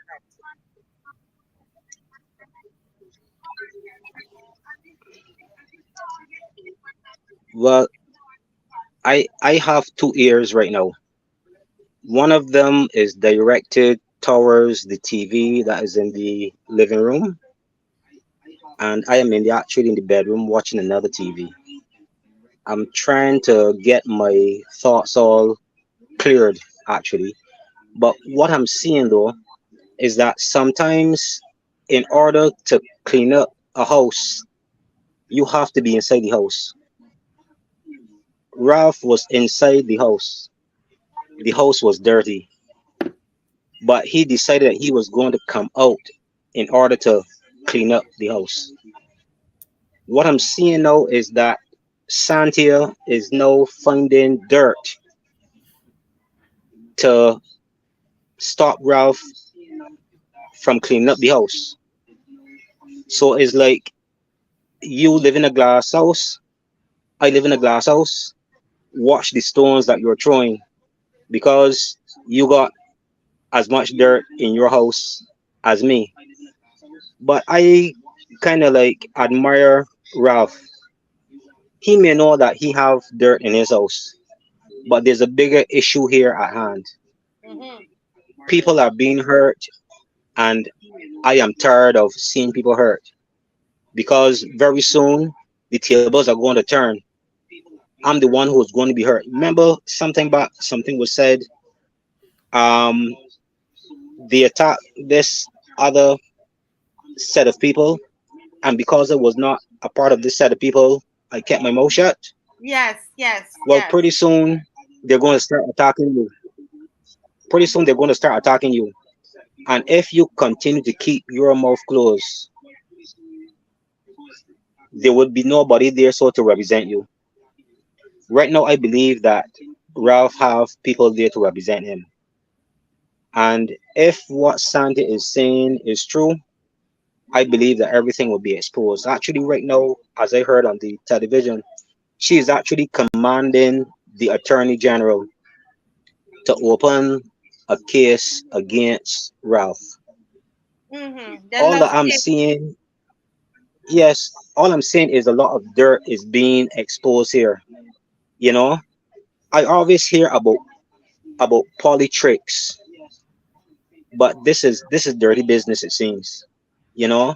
So all that I'm seeing right now is that there's so much dirt in this pot that in order for you to survive, you got to keep your mouth shut. I am praying that we as the opposition would look for integrity Yes. and transparency because we are responsible for the people that we put in there to govern us. Mm-hmm. And if we have thieves and robbers govern us, we should be expecting to get thief and get robbed. So Mm-hmm. basically, I'm just keeping my ears wide open and I'm glad to be a part of this movement that exposes the wrongs of the people. So thank you very Yes. much, Marcia. Yes, yes. Thank you. Thank you so much. Well said. Well said. Thank you, Mr. Messiah. Well said. And thanks you for the support. We don't take the support for granted. We do not. We do not. Not at all. I am seeing man catcher. Man catcher. Man catcher. Good night. Good night, man catcher.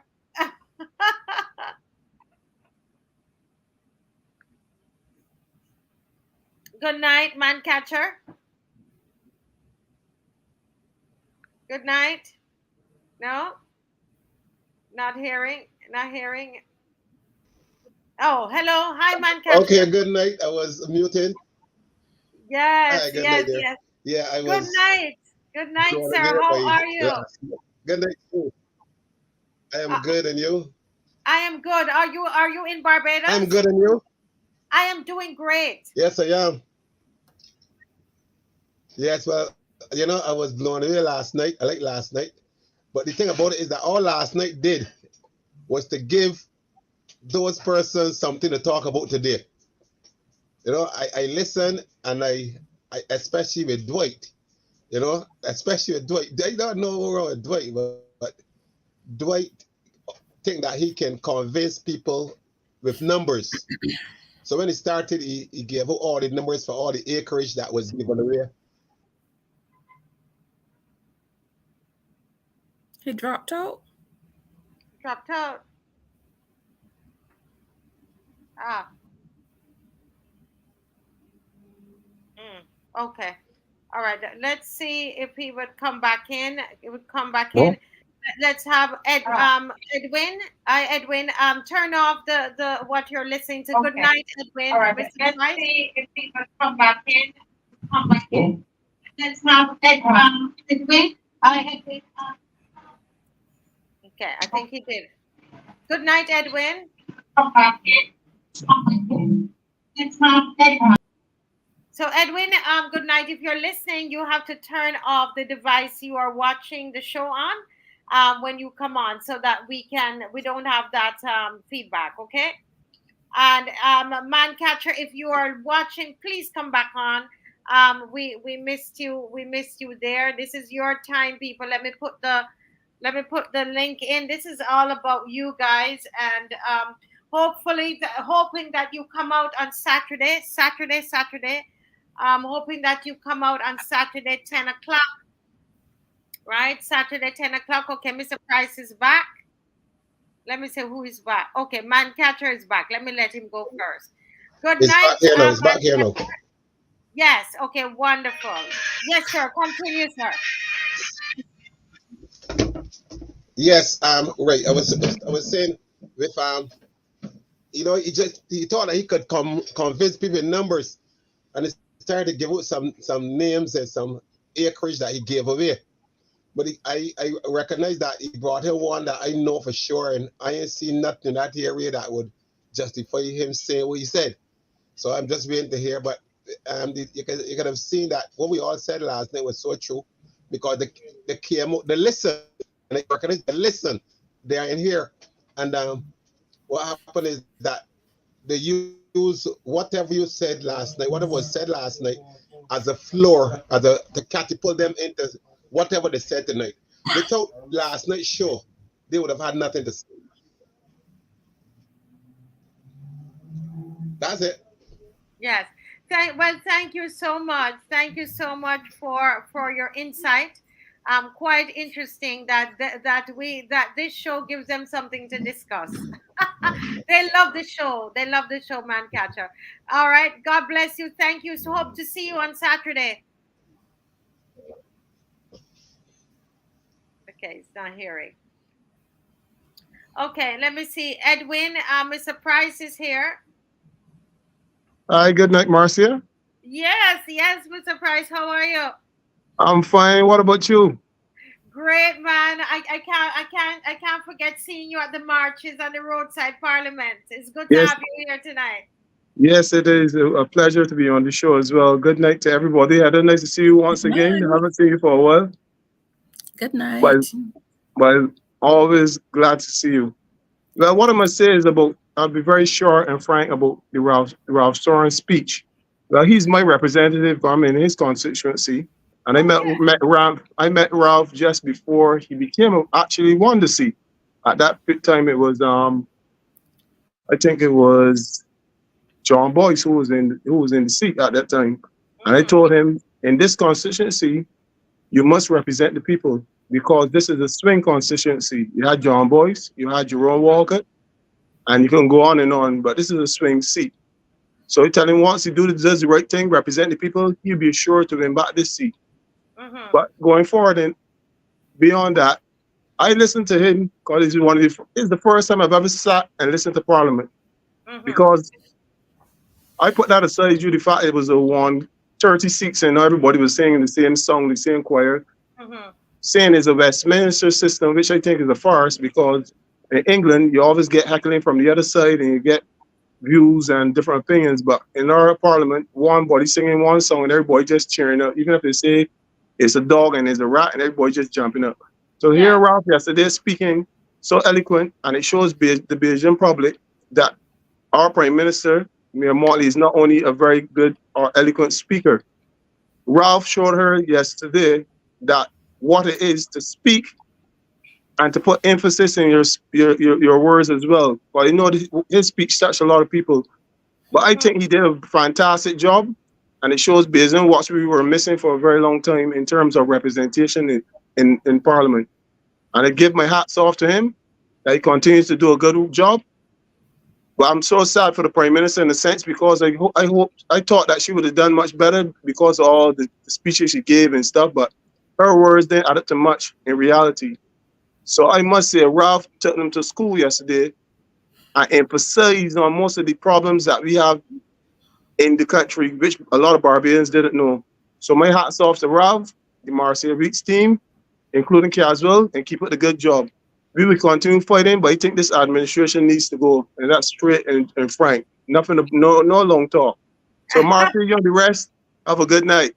Yes. Let me ask you something. You said that you were in his constituency. Yeah.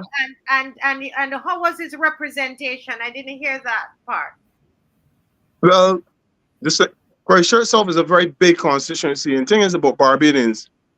I'm not one of those Barbadians who have to go to a politician coming to my door continuously and giving out stuff and all of that. In this Christchurch South constituency, which consists of Oistins, Dover, parts of Thornbury Hill, is a big constituency. So one man to me cannot Atlantic Shore is all above Oistins coming up along that way.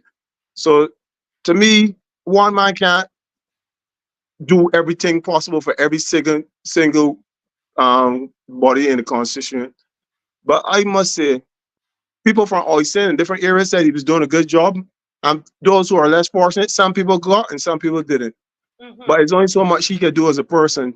But as I said, he now got into Parliament under the Mayor Motley bandwagon, and I will have to see how it goes from here. But I think Joe, the fact he was in that, I could call it organization with 30 henchmen, he was kind of muzzled in terms of things he wanted to do and things he saw was going on, which is wrong. But his conscience got the better of him, and now he's over on the other side.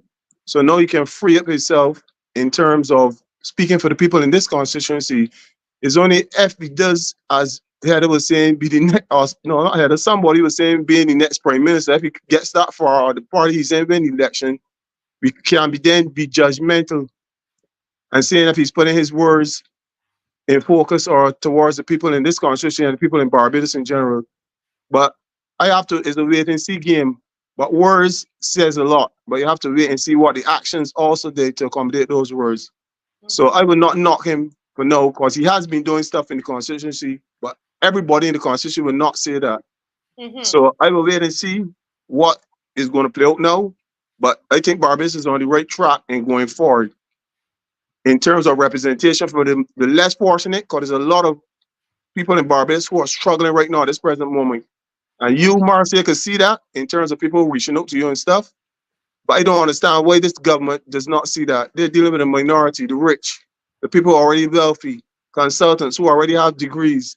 And the man at the bottom who has to mix concrete or cut grass, he's being left behind. So the economy going along and leaving him behind even further in terms of not able to supplement himself or survive in this country.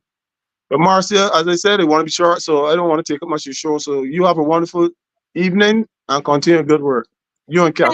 Thank you, Edwin, and I look forward to seeing you on Saturday. Bring somebody with you. Well, I might turn up on Saturday. My little man has a football game, but after the football game, I'll try to make my way downtown. Yes, that's early in the morning. Yeah, remember, we're going to be in Independence Square. Yeah, right? That's at the end. Yeah, I heard that. Yeah, so then we march, and then we have it booked up until 1:30. But that's good, yeah. So I still have time. Yes, and we're hoping everybody. Would you want Mr. Thorne to join us? Yes, exactly. That'd be good. That would show the people of Barbados he means business. Yes. All right. So you have a good night. Okay, then. Bless you. Nice speaking to you. Bye-bye, Heather. Yes, bye-bye. Yes. Well, folks, there you have it. There you have it. Let me see who else is in here. Anybody else? We have another couple of minutes left, guys. So if you would like to come in, let me put you can't say we never, Mr. Franklin, they can't say we never gave them the chance to come in, right? This is your show, people. This is your show. So come in. In the meantime, I think, Heather, you were saying something, Heather. So if you can get a quick one in, you're muted. Get a quick one in before anybody comes in. Yes, I was talking about agriculture. And do you know the project that the government did by sending those black-bellied sheep to Guyana? I don't know how the government could have done this, honestly, because if they were asking questions before they went ahead, they would have known that several Barbadians or a group of Barbadians tried that already. And what came out of it was that the sheep, black-bellied sheep hooves, are not suitable for the mud that is in Guyana, that the mud causes the hooves to rot and the sheep to die. It happened before, it happened already. So I don't know how the government, people are supposed to conduct research before they take on big operations. So they definitely did not do anything. They did not consult with anyone. If they had, they would have known that this would have happened. So they took wherever they got the black belly sheep from, that they took to Guyana, and perhaps all or most of them have died. So they have wasted time, investment, and resources in the terms of the people. I know Mr. McLean is there. I don't know who else, but they have wasted a lot of energy in a project that will not be profitable or suitable for black belly sheep. So I don't know what happened there. It was a pretty sounded idea, but they should have done the groundwork and should have conducted a feasibility study and asked questions, because a Barbadian has done this in Guyana before, but that was not done. Yeah. Thank you. I tell, as you said, a feasibility study should have happened. That's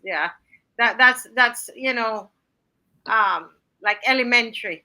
But over Mr. Franklin, let's see if we get in something before anybody. It's 8:46, guys, and we told you can come in up until 9 o'clock. So you still have another 15 minutes. Look for where it says StreamYard. StreamYard, that's a link that you use to come into the chat. Okay? Yes, go ahead, please. I'm getting some disturbing messages on my phone, because somebody just sent to me and said that person in Parliament is saying that they're going to investigate Mr. Thorne for what he said in Parliament, and that they ask the Attorney General to investigate. So any member of Parliament that can say that should not be in the House. That means they don't even know their role. You cannot prosecute anybody for what they say in Parliament, unless you are a civil servant sitting in the well. They can be prosecuted, but you cannot prosecute. And first of all, the Attorney General to investigate. The Attorney General does not investigate anything, and he certainly cannot bring charges against anybody in Barbados. There's not Israel. The Director of Public Prosecutions, the Commissioner of Police bring prosecutions. So if somebody gets in Parliament again, and I hope it is not so, but if they said it, it just shows that they are talking for the yard fowls. They are talking for brass tacks, for people to get up and talk fancy foolishness. You cannot prosecute an MP for anything that he says in the House. If he misbehaves, you can put him out for the remainder they're sitting out. Depending on the level it is, you can whatever. But you can't. I don't believe an MP should say that. But then again, I'm saying that he can't come back in there. That he can't come back in. That somebody is saying that this. But I'm saying to you, it is asinine or ASA 10, even, because this can't be 9 now. You cannot be an MP worth your salt. And I hope the person say in a lawyer, because I can excuse a non-legal fool, but I will not excuse a legal fool. Because the non-legal fool might not know, or might not even understand, because they're not in there for what they can do for the country. When they see what the country can do for them, so they don't bring any skills to the job. But don't tell me that you can get up in a serious debate, because this debate is supposed to be serious, and make those kind of nonsense, But I would want the body, whoever it is, to tell the Deputy Prime Minister, instead of talking about those things, tell us about the check or checks, as the case may be. Because I'm lost, I'm confounded. I don't understand how many checks there were. There could be 2, there could be 3, there could be more, because the checks were processed by my office. That was reported in the newspaper as a quote, and then the Prime Minister saying the check was not cash. So there got to be 2 different checks. So I just want people to be clear that you can, even if Ralph was lying, they can't do anything to him. But even if he were lying, then it would have been their duty to draw it to the attention of the Speaker, and for the Speaker to rule him out of order or something like that. They didn't do it. They'd want to come now because Ralph is finished speaking. So they can say anything now. So unless he gets up on a point of elucidation, which means that he can only clear up something that he said if they misunderstand, and Lord knows there will be a lot of points of elucidation because they don't understand much. So he would have to like clear up that, but he can't come back and make um, another speech. So they can go and do it. It is unfair though that he should be able to sum up too, you know. But of course they're not gonna want that because he will give him another father's correction, and they're Well, scared of him. you know what, Mr. Franklin, he can come out, and as a lawyer, he will know how much to say, what to say. He can come to Independence Fair and finish the job. Yeah, He can come and speak directly. Mr. Franklin, let him know. Come and speak to Barbados. Speak directly to Barbados. you know. But you see, I am glad that they are doing what they're doing now because you know the old saying, "More the monkey climb, the more you show it behind." But I can see all their behinds now, the whole thing, Yes. you know, and Ralph took off the first. Ralph is so random up the tree, so I can see the behind now, you know. So they're running and they're scared and they're talking nonsense. He Yeah. But you didn't know give it to you got to fill your 30 minutes. You know you got 30 minutes to speak, so you got 30 minutes of rubbish, and that is Yeah. the problem. If you ain't got nothing to say, shut up. Yeah. Yeah. Galbiz says remind them that the PM cannot say the case is closed regarding the $7,500 check. But the Prime Minister, no, but the left they're saying that the Attorney General can prosecute and can investigate. The Attorney General can't investigate anything. He does not have the power or the ability to investigate anything. Yes. Okay. So for the people who are sending me these notes, I want them to don't get frightened for Ralph. For Ralph, I think the most they can do is tell us on him, but they cannot actually put him out the house. The only people that can put him out the house is the Prime Minister by calling an election. That's what you do with me. Yeah, yeah. I tell you that's the thing I say, Mr. Franklin. I believe that's what she's gonna do. She's gonna try to call a by election, to get rid of him because he's a No, broken no, she can only call a general election to get rid of him. You know, Mm. because she she's the only body who can dissolve parliament and call an election. But she gotta get rid of all of them. And she's not going to Ah, do that. She's not going to do that because they need 8 years to qualify for the pension to get that pension at 50. You know, so unless they get her vexed, and that is the power she has over them, that is why they are being so like soft because they're thinking more about their future, their pensions, than they're thinking about the welfare of the people of this country. When you're talking about, oh, my constituents, you cannot represent your constituents in the manner that they're doing in the House now. That is not representation. That is securing your future. You know, but the thing is, whether they shut Parliament early or not, and Ralph don't need the pension. Ralph is one of the brightest, I think I'm saying young because he's my age, young lawyers in Barbados. And mind you, I'm older than he is a couple of days. Um, but he don't need them. He doesn't need Parliament to make something of him. He has yeah. already made something of himself. And that is the kind of politicians that we need. We need politicians who are willing to give back to the country, not going into parliament to see what the country can do for them. All right. I remember when I was a boy, most of the MPs, because I was a boy in the 70s, you know, and most of the MPs on both sides of the house had careers, even if not in law, medicine, or business. They Mm-hmm. didn't need to be in parliament. They could be out and they would still live.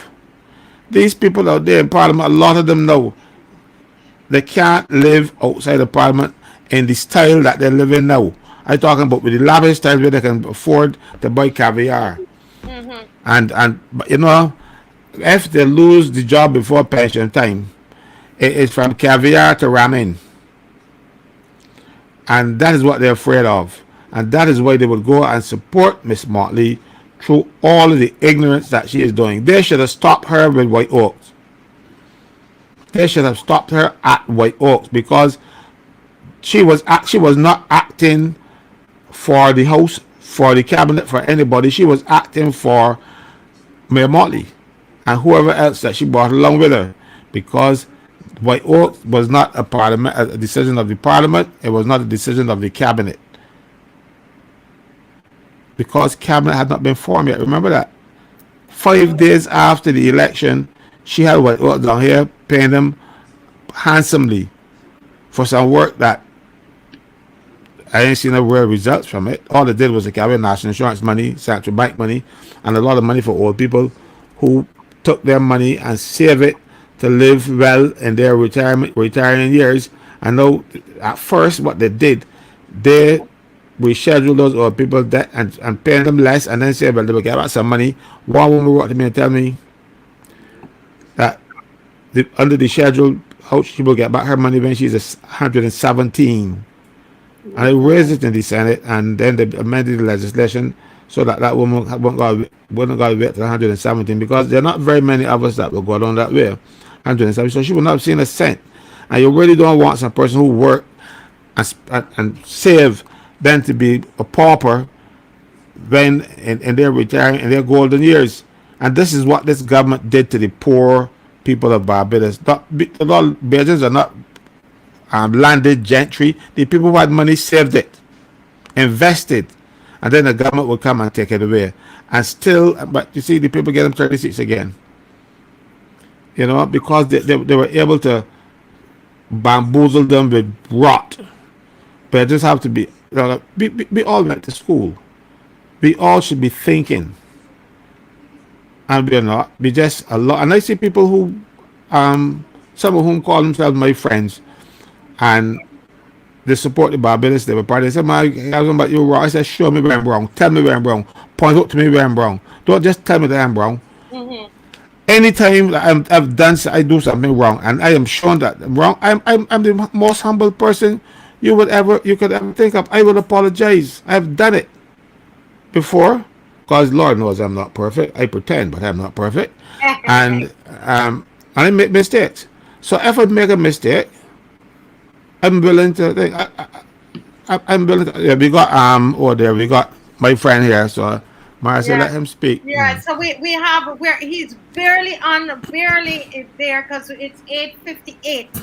But I'm gonna give him 3 to 5 minutes. He'll be the last person coming in tonight, sir. And what a good night. It's good to see you inside. We always see you typing and you messaging. It's good to see you inside. How are you? I'm well, thank you, and good evening to my brothers and sisters, Comrade Casual, and my other sister down there. I can't remember your name, so forgive me. Heather. Heather, how are you doing? I All always enjoy your contributions. They are very thought-provoking and very insightful. You know, and you're in good grades, and you have my boy Casual and Marcia. Marcia don't make sport at all. Let them know how Jamaican is drop it. Serious thing. And good night to all out there in YouTube land. I've heard just like Casual and see the same thing just now. I sent it, I put it in our chat. And those that know me know how strongly I feel about a lot of things, and that follow me on both IG and Facebook with my live streams. And I believe, as Casual is saying, that if you want to prove something, why you wait to know?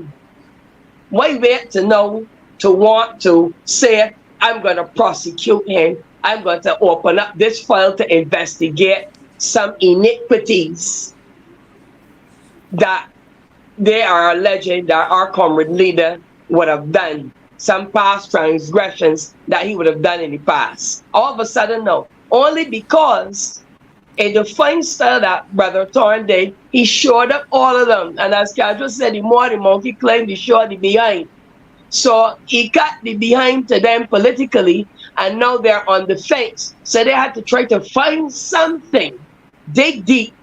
And I want Marcia to say something about this because they were your throat as well, Marcia, Okay. right? And they had to dig deep to find something on him. But as Marcia, you suggested, and I hope Thorne is listening, I would advise him to come in independent square. Speak to the people of Barbados. They can't touch him. Speak to the people of Barbados. I think you should take your advice. I would, if it was me that was being accused falsely, I would defend myself. You know, some may say, oh, but you gotta worry. No, you gotta worry because these are very serious allegations that I do not like. And we both know that Santia Bradshaw is a very wicked and vengeful and vengeful minded person. Careful there. Yes, okay, all right. We do not know if she is wicked. We do not know if she is vengeful. Okay, we do not know that. We do not know that Sandra Bro is I wicked. don't want no letters Friday motel, so be careful. Yeah, right. Okay, so let us just be clear about that. So Yeah, another so- minute, and then are you gonna be there on Saturday? But of course, and I hope that we will be raising the issue of not only the lands, the houses in Hope and St. John, but also there's questions circulating around. I don't know if Caswell knows this about some houses that they didn't want anybody to know about that are in parish land that are supposed to be there for the squatters. Do you know about this, Caswell? A whole set of houses that were put there in parish land, just their vineyard, coming up to thickets in parish land, St. Philip. I have no idea. Yeah, all of them are finished. All of them are done, but nobody is in them. So yeah, yes, Marcia, and a whole heaping set of money. You know who the contractor was? Who was the biggest contractor? Who was the biggest contractor we have in our We will body? imagine. We will imagine who it is. Right. Because So you can talk to me, Adrian. Let's talk off air, and then once you can show me documentation, then we can talk. But thank you so much, Adrian, for coming well, on. keep up the I good know work. that I know you're always researching, etc. And I will see you on Saturday. Will you be there on Saturday? Yes. All Yes, right, yes, and yes. bring people with you. Bring people with Of you. course. I bring a lot of people from St. Michael's so St. Philip me, man. We gonna be all informed. All righty. God bless you. Thank you so much. Thank you. Keep up the good work. Good night. Thank you. Really. Yes. Mr. Franklin, the people are coming out on Saturday. And everybody's welcome. Listen, if you're in BLP and you're frustrated, you voted BLP last time, you're frustrated, you're a frustrated voter, you are embarrassed at what is happening. You see the PM's behavior, and people are telling me they're so embarrassed.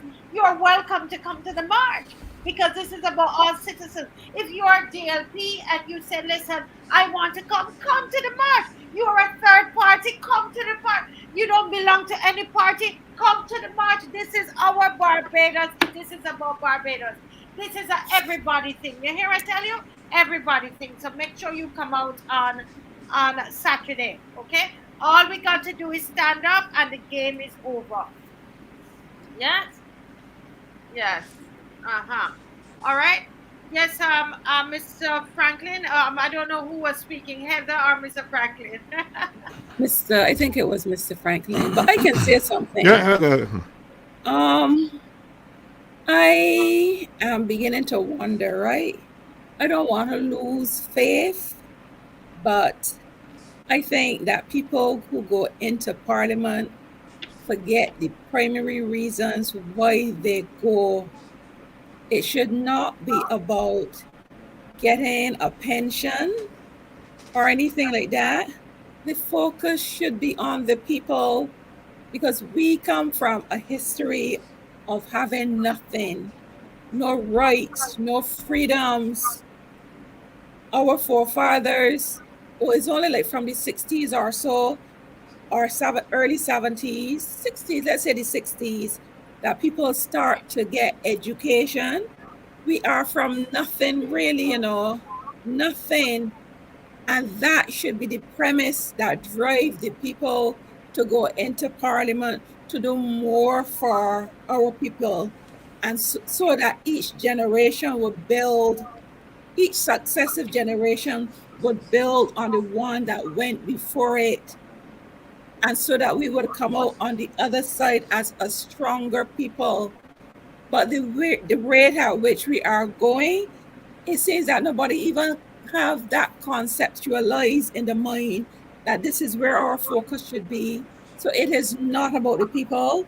So I want anybody out there who is listening, who think that they want to represent Barbadians in the future, I want them to know that the focus and the emphasis is to be on the people, not self, not what you can do for yourself, is what you can do for your country. And the rich people will always be able to take care of themselves. Some of the middle class can do it, but it's the poor who need guidance and leadership in this country to help the leaders need to help them make something of themselves, their children, so that generations from now we will be a much mentally, physically, more psychologically based people, that we will think better of ourselves, because right now we have the youth in Barbados in a state of hopelessness. There ain't nothing to look forward to, and we have to change that. It has to shift. There need to be a watershed to get us where we need to be. And unless we have leadership that can do the job, we ain't going nowhere. Correct. So it's up to this Marcia show to remind people of things like this, that we have to work for the people, not on our behalf, on the behalf of the people, to expose them to what they should get from a country, what they should contribute and what they should get, because we are building from foundation up. It doesn't come down, because the planters never sent it down to the slaves. So we have to do it for ourselves.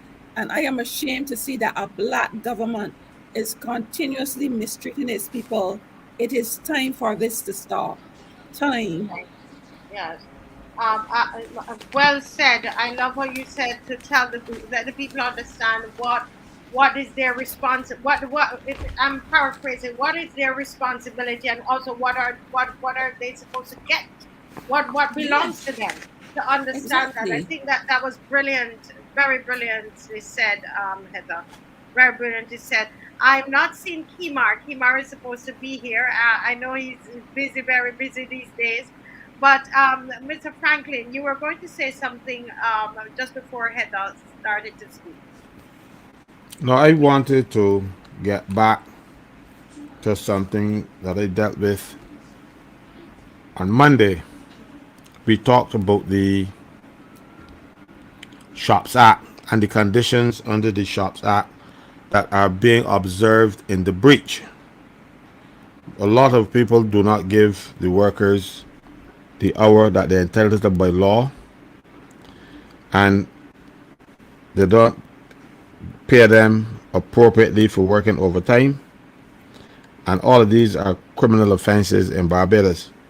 But it was drawn to my attention as a result of what I said on the show, that some person contacted me to say that it is a bit more, because they are paying people with time off. That is also against the law. And my understanding is that such contracts have been negotiated with such collective agreements have been negotiated with the Barbados Workers Union and some employers. Now let me explain. We have something called the Protection of Wages Act. Cap 351 of the laws of Barbados. It was passed in 1951. So it is not a new piece of legislation. So by now, the unions and employers should be aware of the provisions of this act. It was passed before it was here. Any contract of employment that goes contrary to what is in this act, the contract is that section of the contract is null and void, and the act prevails. And this act says that you must pay a person in legal tender. Legal tender for the time being in Barbados is money. So if I work for you, I give you my labor, you must pay me with an asset that belongs to you. And that asset that the law recognizes is money. You cannot pay me with an asset called time, because time don't belong to you. So when some person tell you that you work and they can give you a load there, they are stealing from you. And we have a lot of companies in Barbados that give people days, give them a day off. I work for work actually done. These are the words of the legislation. Work actually done. You must pay people in legal tender. And that is set out in the Employment Rights Act. Section 5 says, except where otherwise expressly permitted by this act, the entire amount of wages earned by or payable to any worker in respect of any work done by him shall be actually paid to him in legal tender, and every payment of or on account of any such wages made in any other form shall be illegal, null, and void. So you cannot pay somebody with time off. You must give them legal tender. Now, if I see a legal tender hour or legal tender day, they do not exist. When you pay me, I must be able to take what you pay me with and take it to Popular and tell Bertram I want so and so. And with that, that's what the law recognizes. But unfortunately, you see, somehow the government believes that they were not bound by the provisions of this act, even though this act was actually confirmed in 1967, the 8th of May 1967, because this act came out of a convention, the Protection of Wages Convention of the ILO. But in 1951, Barbados could not negotiate treaties because England was our colonial master. So we had to follow treaties that England signed. We couldn't sign on our own. But when Grantley Adams was in power, he brought this piece of legislation that mimicked the convention, that put in some instances, most instances, in 1975, when Barrow was Prime Minister, the Right Excellent Errol Walton Barrow was Prime Minister, there was a complaint from the ILO that the Barbados Act does not conform to the convention and all its and all fours, and the government was forced to amend the Protection of Wages Act to bring it in line with the convention. And then the debate took place on the 20th of May 1975. Anybody who want to check me to see if I'm correct, check Hansard. It's on page 5090 for the 20th of May 1975. The Barbados Labour Party said in that debate that the amendments that Barrow was putting in place don't bind the Crown. And Mr. Barrow said on page 5090, I am stating categorically that every act that comes in here dealing with employment binds the crown. That did not satisfy the opposition, Barbados Labour Party at the time.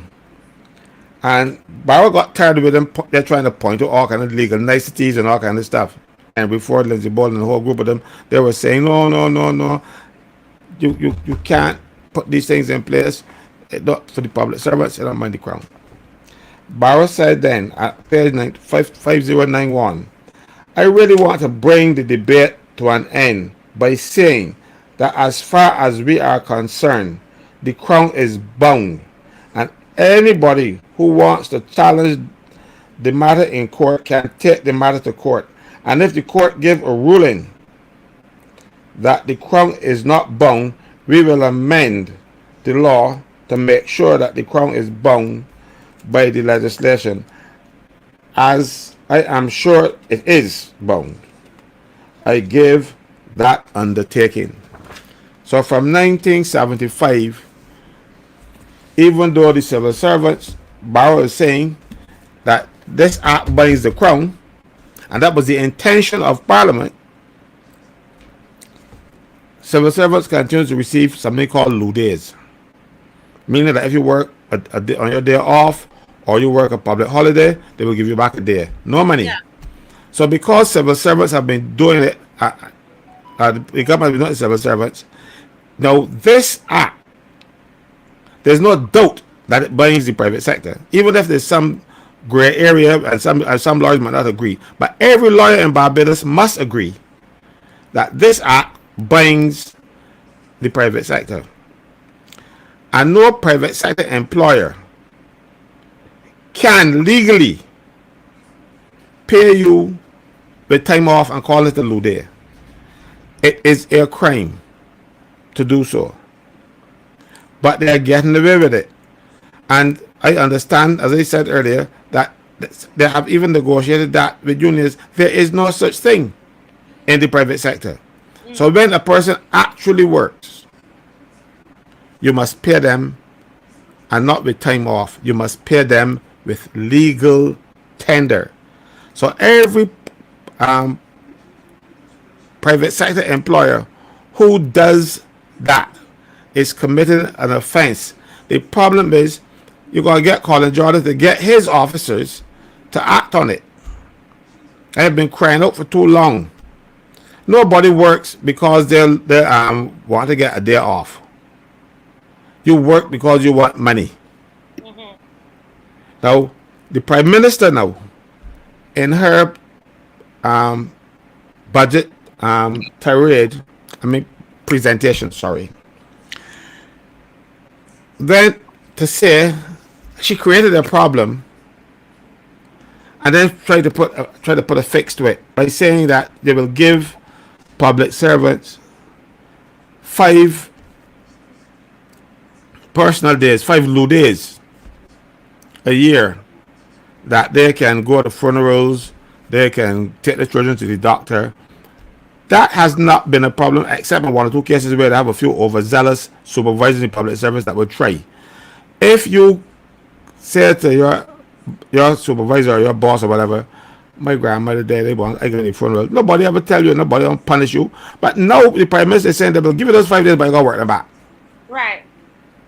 So she's not doing anything. She talks too fast without thinking things through. You know? I am happy that she's going to give nurses more vacation because nurses are stressed out. But how are you going to give nurses more vacation when you haven't got enough nurses?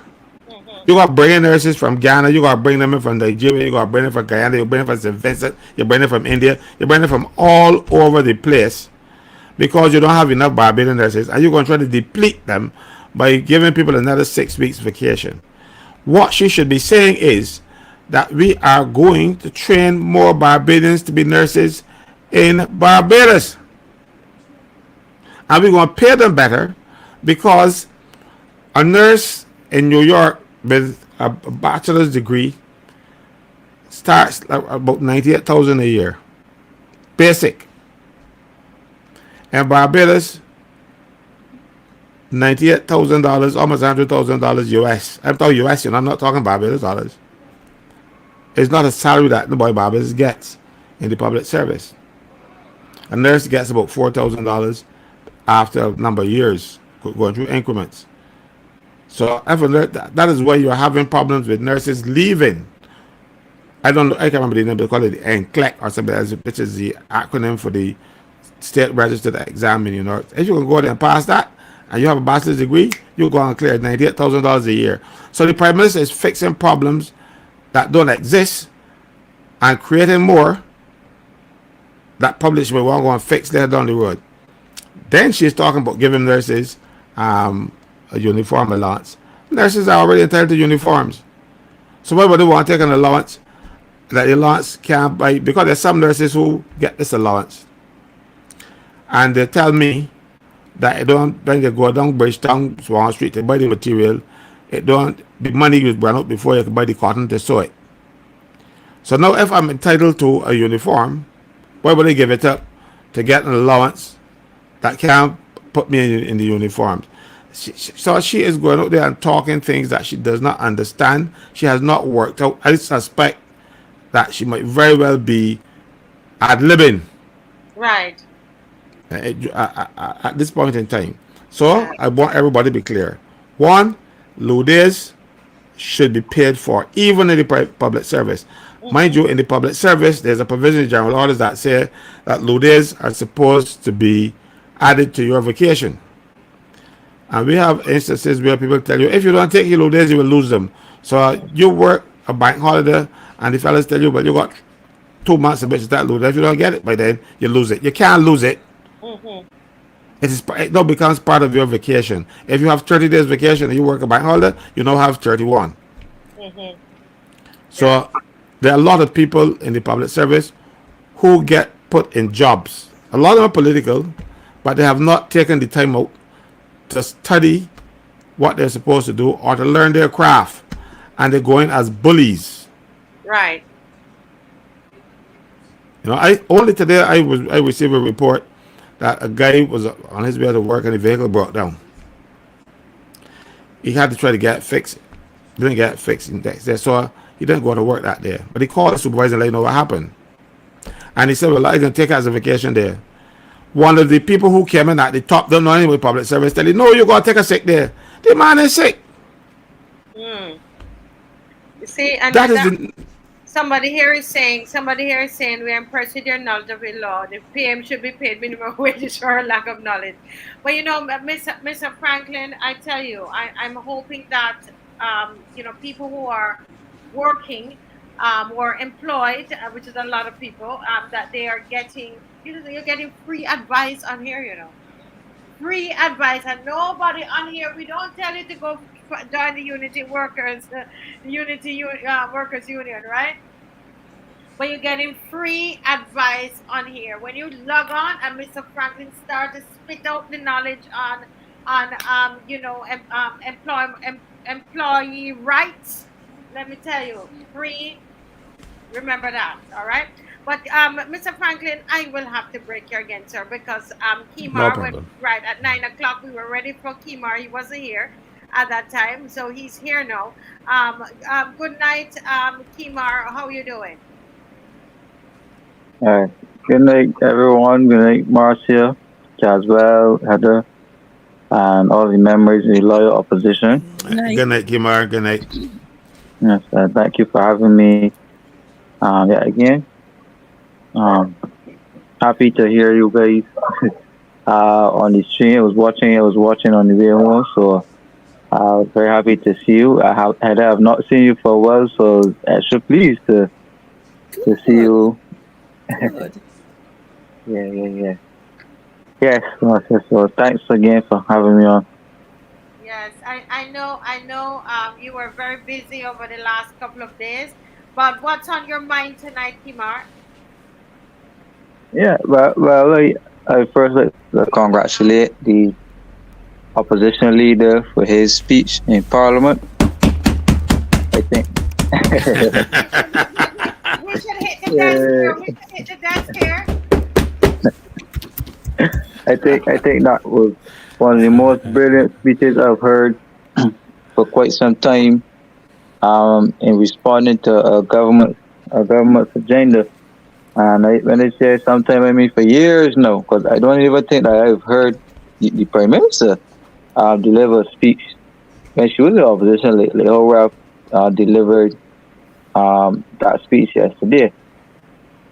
I tried my best, and here the word, I tried my best to try to take in some of what the Prime Minister was saying, and it was one of the most grueling, gruesome exercises that I've tried to force myself through for a while. That is true. Eventually, I had to turn it off, and I did turn it off, and I waited until it was done to get the points from the media, the most salient points from the media, and up to now, I'm still waiting for something impactful to be said. Substance. Instead, I heard a barrage of crap and trap being spoken, especially about people on this show. Right? They were very nasty to us yet again, but that's the part of the course. We on the show were brought to national prominence yet again, instead of telling the people of Barbados what they try to do to save them from this onslaught, high prices in the supermarket, what they intend to do to the education system when they plan to bring the constitution. Where they're going to ease. We didn't hear none of that. Right? And what is extremely shameful now is that, and I said it on the show last time, that the Prime Minister was going to Jamaica. Yes, you did. And now she's in Jamaica speaking on behalf of Africa and everything. But these things have nothing to do with us, The Chinese Communist Party being here was probably just another PR stunt. So you have to. Can I ask you a question and then you go right back? So the Prime Minister was in Jamaica this morning and she's here in Barbados tonight? I don't know. I don't think so. You sure she was in Jamaica? I'm going to ask a question. Keep going. I'm sorry. Yeah, we asked if she was in Jamaica. It even came over the news today. She was speaking at a conference in Jamaica that spoke to the Caribbean and Africa having stronger ties. I'm on the campus. Kimara, sorry for breaking you. Somebody sent that to me today. I doubted it. I thought she would have more respect for Barbados, to at least stay put, to listen now to the budget debate. This is her budget. You know what she's going to do? Follow it on YouTube. It's interesting. I thought she had more decency, so I doubted it. And forgive me for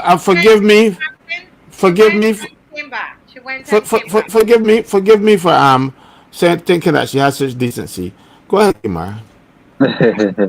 Well, unless you join the meeting down there on Zoom or whatever platform, unless that was what she did, she was in Jamaica this morning. Right? Because it was announced that she was going to be in Jamaica to address what was happening down there. I'm pleased that the points that were raised, I think the points that were raised, and Caswell said it earlier, were many points that were raised on the show, but they didn't want to believe us, They said that we were fast and loose with information. Because even if you remember when we spoke about the Barbados Water Authority, how the Prime Minister lambasted me. Yeah. I said I was not being truthful. and it turned out that she was not being truthful. Because then she still had to turn around and admit it weeks later. Right?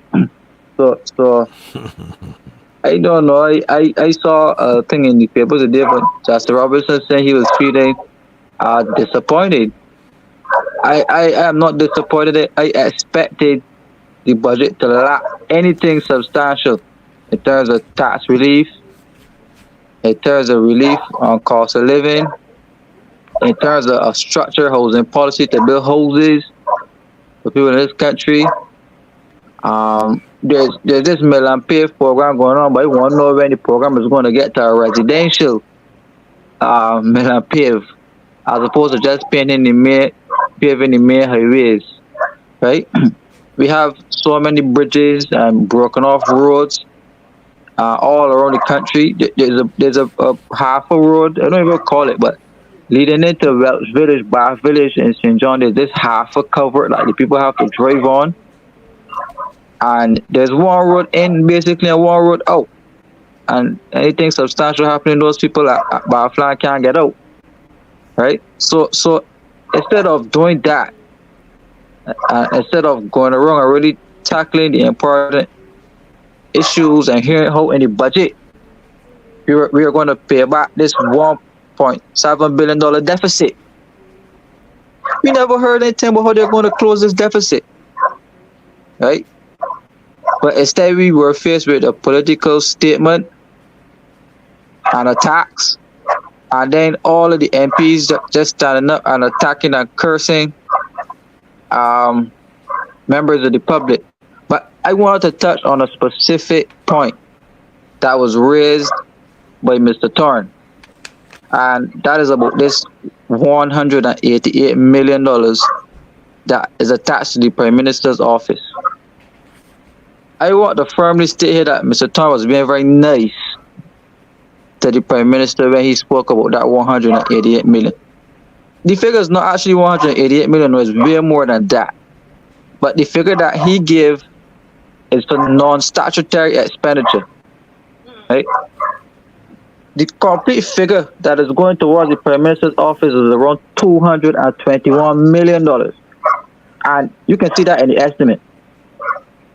Right? The grand total that has been allocated to the Prime Minister's office, because in that figure they did not include the allocation for urban and rural development. Right? It was not included in there. So when you add that, it comes up to $221 million as opposed to 188 that is going directly to the Prime Minister's budget. Right? And that figure can be referenced in the estimates. I didn't make it up. It's right there in the estimate. $221 million to the Prime Minister. That is not all.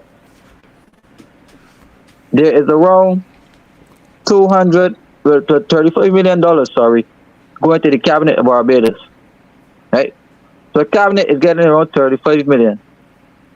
And then when you add the $481 million or so that's coming to the Ministry of Finance, that is about $739 million alone that the Prime Minister controls. Right? Those three areas, the Ministry of Finance, the Prime Minister, and Cabinet. $700 and some million plus that the Prime Minister alone controls. That is way more than education, which is around $651 million. That is way more than the health budget. Right? One person, controlling all of this. When you realistically look, Marcia, of the total expenditure government, right? The total expenditure government, which they said was about $4 billion plus. Right? When you look at that complete figure, and you take away what is owed to the IMF in terms of interest and debts, and you take away that, the figure comes down to approximately $1.8 billion that we have to spend on all of the ministries combined. Right? And the Prime Minister gets $700 and some million of that, which equates to about 49% of total government revenue. Right? Yeah. So the Prime Minister alone, through Cabinet, her office, and the Ministry of Finance, takes half of the government's revenue that's allocated and allows all of those other ministries, there are about 20-something other ministries, and they only have half to divide among themselves. Right? So the extent to which Mr. Thorne could have gone, he was nice. And he didn't go all of the way to tell us the full extent to which the Prime Minister has control over his budget, to which she's directing spending to herself and to her ministries, and forgetting the people of this country. Right? So I wanted to appreciate that point publicly and to let the opposition know that the people of Barbados are so thankful to him Because we said it here, Marcel. We counted all of the ministries, Yes. finance, economic affairs, public service. And the list. How many do you work as well? I think I had a list here. Go ahead, Caswell. I'm sorry. No, I can't remember the thing. I had it written down myself. I gotta go back to my notes. I got two Right. notebooks. I read it one I already. have some here. The culture, finance, economic affairs, water resources, public service, national security, planning and development. Those are the ones I have. Yes. So look at all of these ministries, right? And you can see clearly that if you are willing to take half for yourself of government's revenue into your ministries, taking away all of the more important elements of a minute. So you have limbed up ministers just collecting pay. And let's not forget that these ministers, these senior ministers, right, has received that the last pay raise actually gave the government a 37% raise on their salaries, right? 37%. They had a massive increase in travel allowances, right, as well, and then they had an increase in the cash component of the salaries. So over the time frame that they give us a 37%, and these senior ministers, there are about 5 of them. Dugade, Kerry Simmons, Dr. Walker. Ron Walker. I can't remember. But these senior ministers have the pay no equivalent to a deputy prime minister. Right? And if you read into these estimates, you will see that cabinet salaries are $2 million more than they were before the last cabinet reshuffle. So how can you reshuffle the cabinet and 5 ministers, but still the wages and salaries for cabinet has gone up $2 million? I have a question. I have a question for you, Kimar. You said that the senior ministers get the same money as a deputy prime minister. Them get $750,500 too.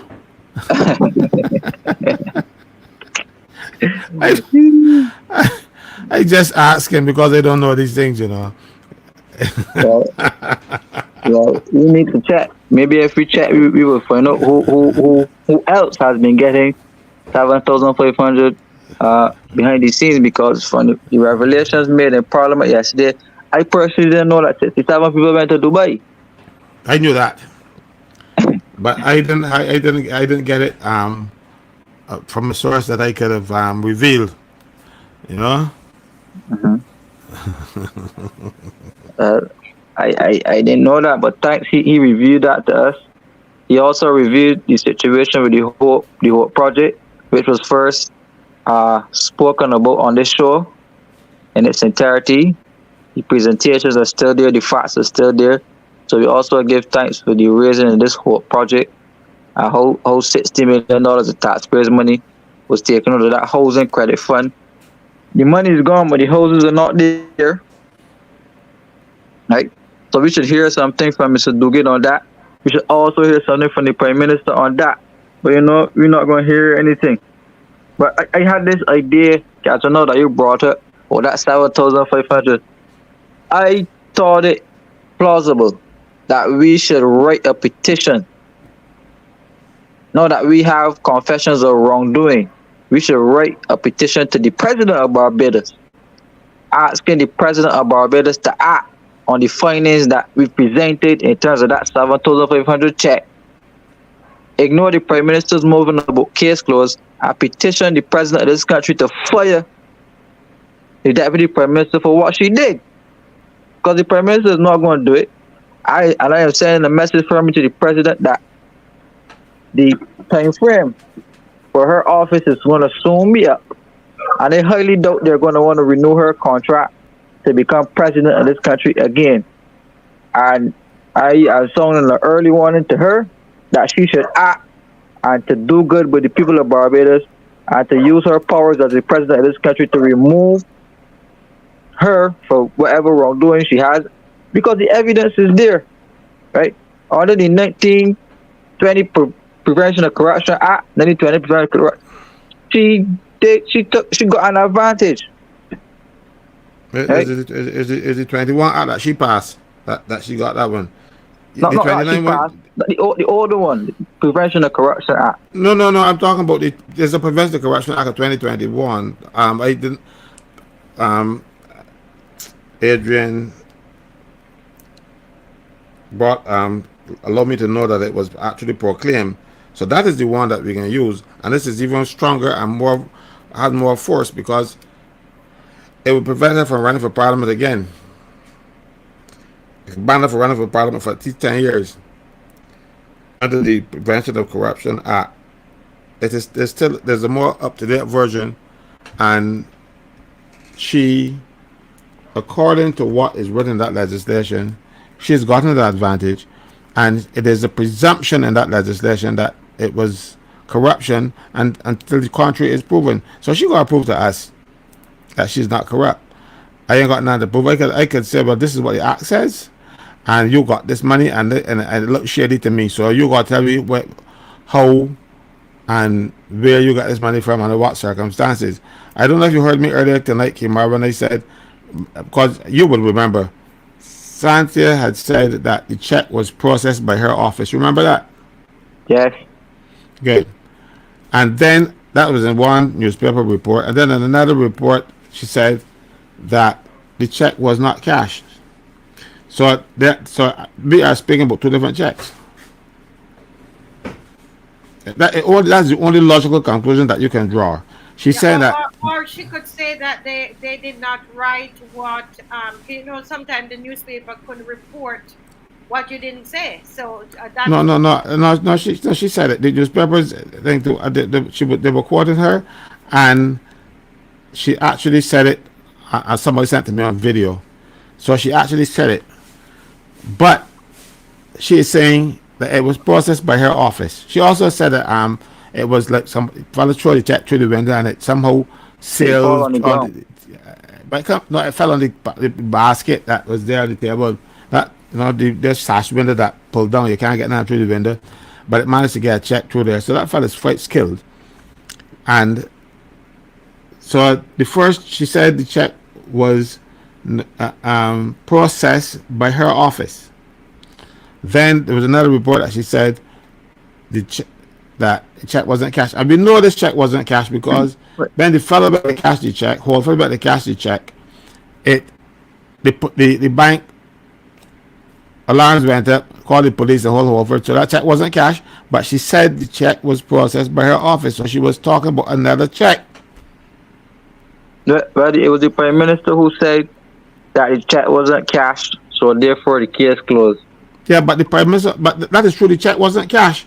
But Santia said that the check was processed by her office. So the check that the Prime Minister was talking about and the one that Santia was processed by her office, there had to be two different checks. So there must have been at least two $7,500 checks. It is just that we only knew about one because the thief stole one. But the other one didn't get stolen because it was processed by her office. She said that, not me.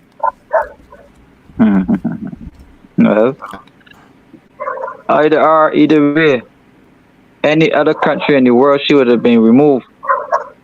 Yes. No. She would have removed herself because that would have been the decent thing to do.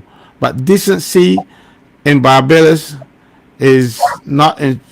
At least one MPs is in very short supply.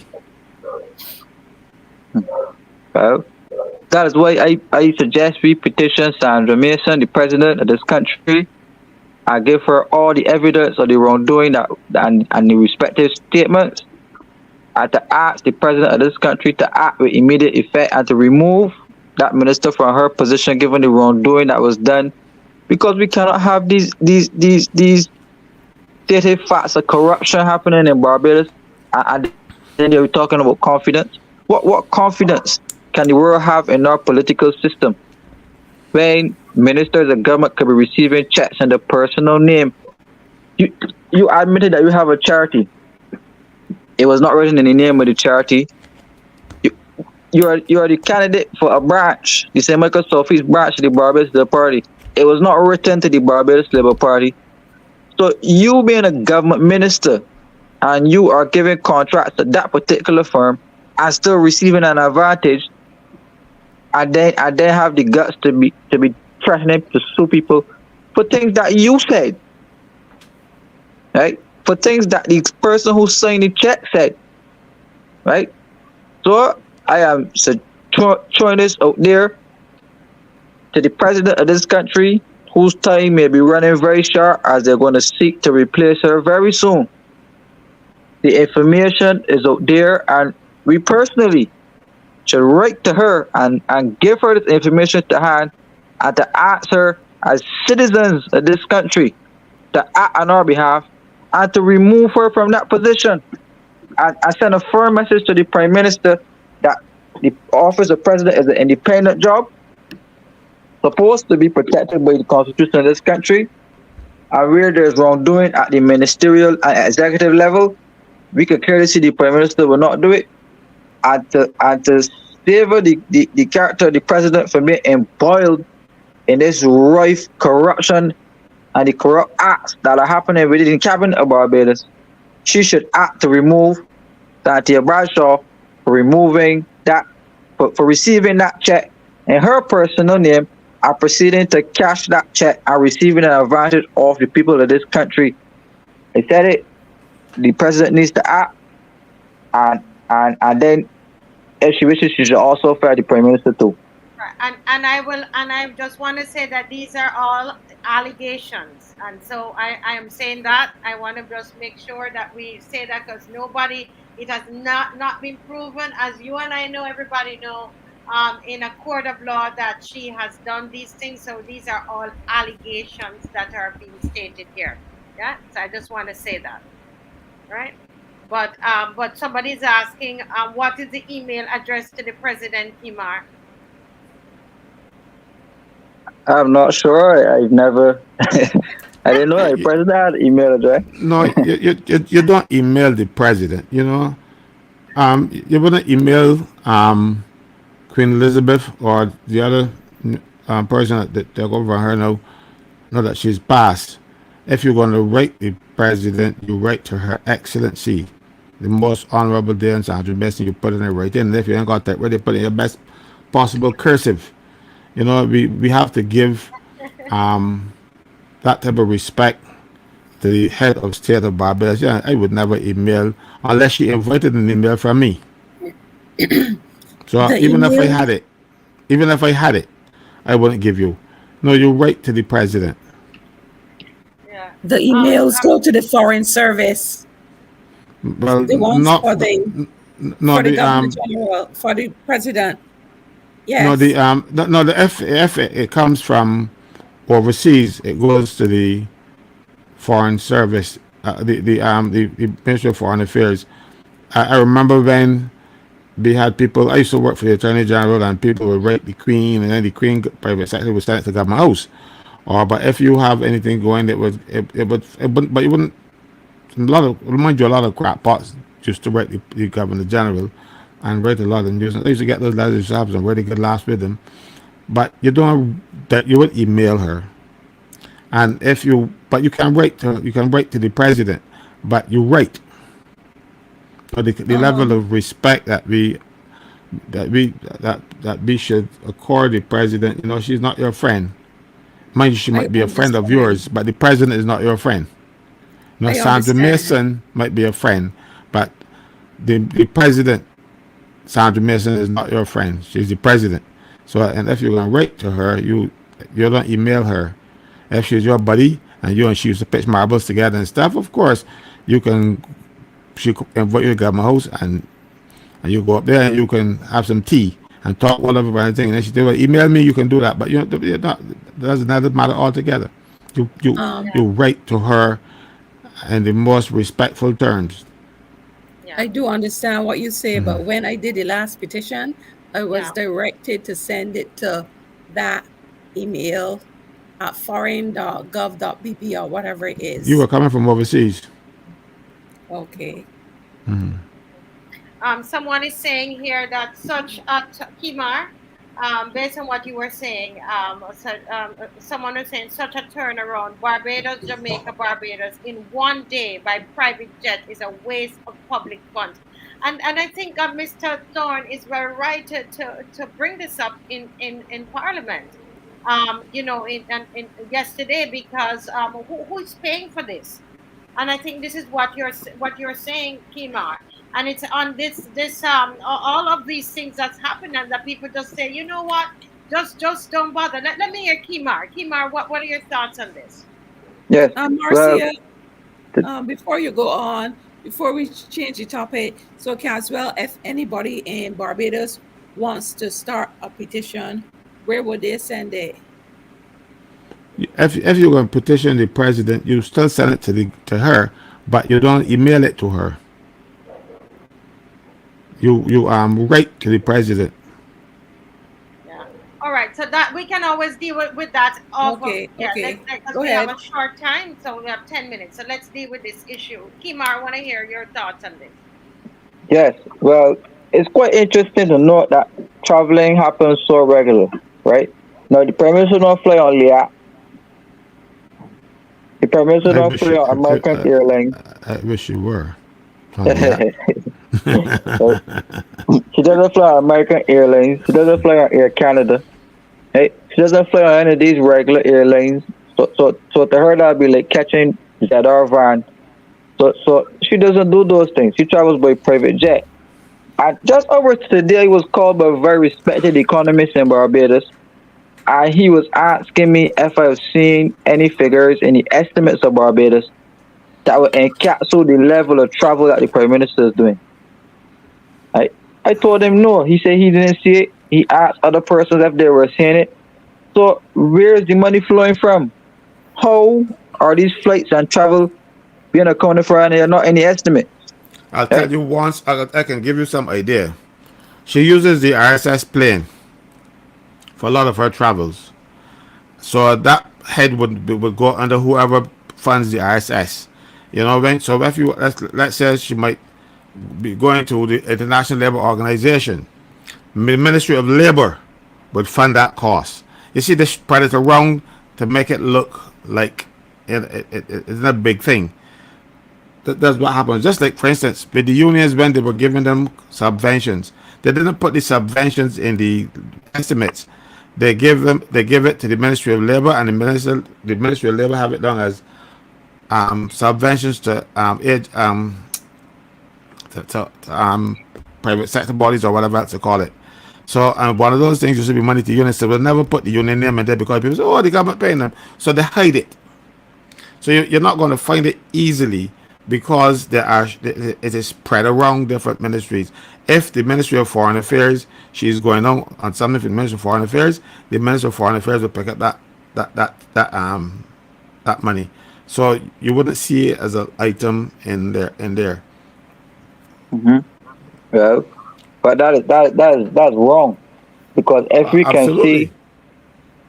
we can see a list, right, of all of the travels that the Prime Minister and the cost attached to the travel, people's hair would grow, right? But I don't know. You said she's traveling on the RSS plane. I don't know. I don't have any proof of that. I heard it was somebody else's plane. No. I'm not. No. Sometimes, not all the time. I'm not saying she's traveling because the RSS plane can't get. I don't think get over the Atlantic. You know what I mean? That plane, but I am assured, because I have contacts at the airport, that she flies on that plane fairly often. Well, I don't go to the airport that often, but I'm sure those persons who will go to the airport could clearly say that we never see the Prime Minister come to the lobby yet, but she's leaving Barbados quite regular. No, she's going to come to the lobby. But the thing is, though, we have to check to see was she physically in Jamaica, or was it a virtual, visit? I know she spoke in Jamaica, but I'm still trying to find out if it was virtual, right? Because I cannot believe that she would really take up herself and go to Jamaica in the morning and come back here. Something that can be done via Zoom, you know. So it'd be interesting to see. But it's 9:54, and we're closing. We're going to close at 10 o'clock. Let me hear from Miss Paul, Heather.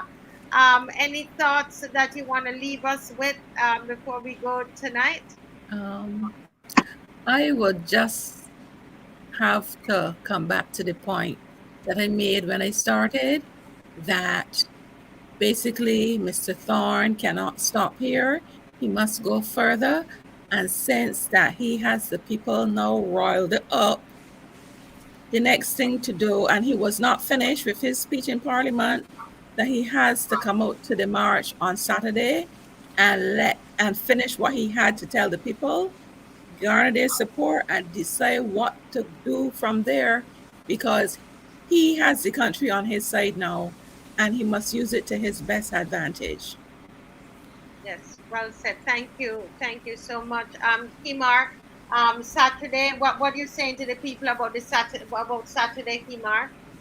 Yeah. Well, I need the people to come out to the march on Sunday. This should be the next biggest march we had. Last time was very huge. I didn't want to see an even bigger one this time because we have more issues to on the table, and we have a person now at the level in Parliament actually championing the causes that we want, the issues that we want, bringing no issues of corruption. So after we heard that speech in Parliament on Tuesday, and we do not respond to the call to get out there and march, then I would have lost hope in hope. But I want to see everybody out there. I have hope in you. I have hope in the loyal opposition. I have hope in Mr. Thorne. I have hope in Caswell. I have hope in Heather, Pastor Ferdinand, Winston, Lumumba, everybody on the show. But I do not have any hope in hope, and I do not have any hope in the government of Barbados. And I for sure, after listening to that reckless, tyrannical, dictatorial tirade on Monday, I for certain do not have any hope in the Prime Minister. And we are marching for her resignation. And Marcel, I want to add this one to the list, to this long list here. I want to add a petition to the President to have the Deputy Prime Minister removed from her position. I hoping CG can give me a placard saying that we want her gone, and then we can see a case closed after that. After that, yes. Yes. Thank you very much. Very good. I love that. I wanna message her and see if she can do that one. That's a great idea. Yes, Kimar. So everybody remember that Alternate Views is on Thursday nights at 7 o'clock. Okay, so Thursday night, you just go on YouTube and look for Alternate Views. Mr. Franklin, what are you saying to the people about Saturday? Before I get there, I want to just address one other thing. The Prime Minister champions global climate change. Every time you get on an airplane and that exhaust up there, you are helping to change your carbon footprint. You are putting too much carbon in the air. So you know should stop flying so much, because you can't be championing climate change True. and then up there flying every 3 days. You know,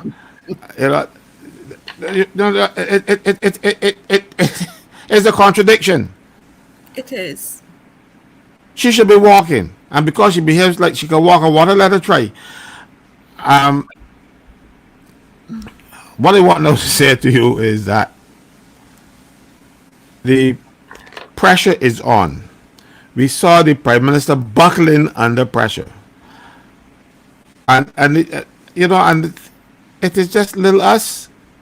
We and the big McGuffies, Marshall Beeks, Kimar, me, Ferdy. We and the heavyweights, and if she buckle under that pressure and behave like a proper clown, in Parliament because I told you I came on during the March Week show because you all had it streaming. I didn't do it on purpose. I wouldn't make that foolish mistake to watch her. And I saw how she was behaving, and you can look at her eyes. She was going wild, and she was prancing about the place. You know, no decorum, no anything, and also because she hair and comb, she looked like a mad woman. So Yeah. the pressure is on. Come out and keep it on, because it could only be down to the benefit of this country to see the back of that woman. She is a total nuisance, and she is bad for this country.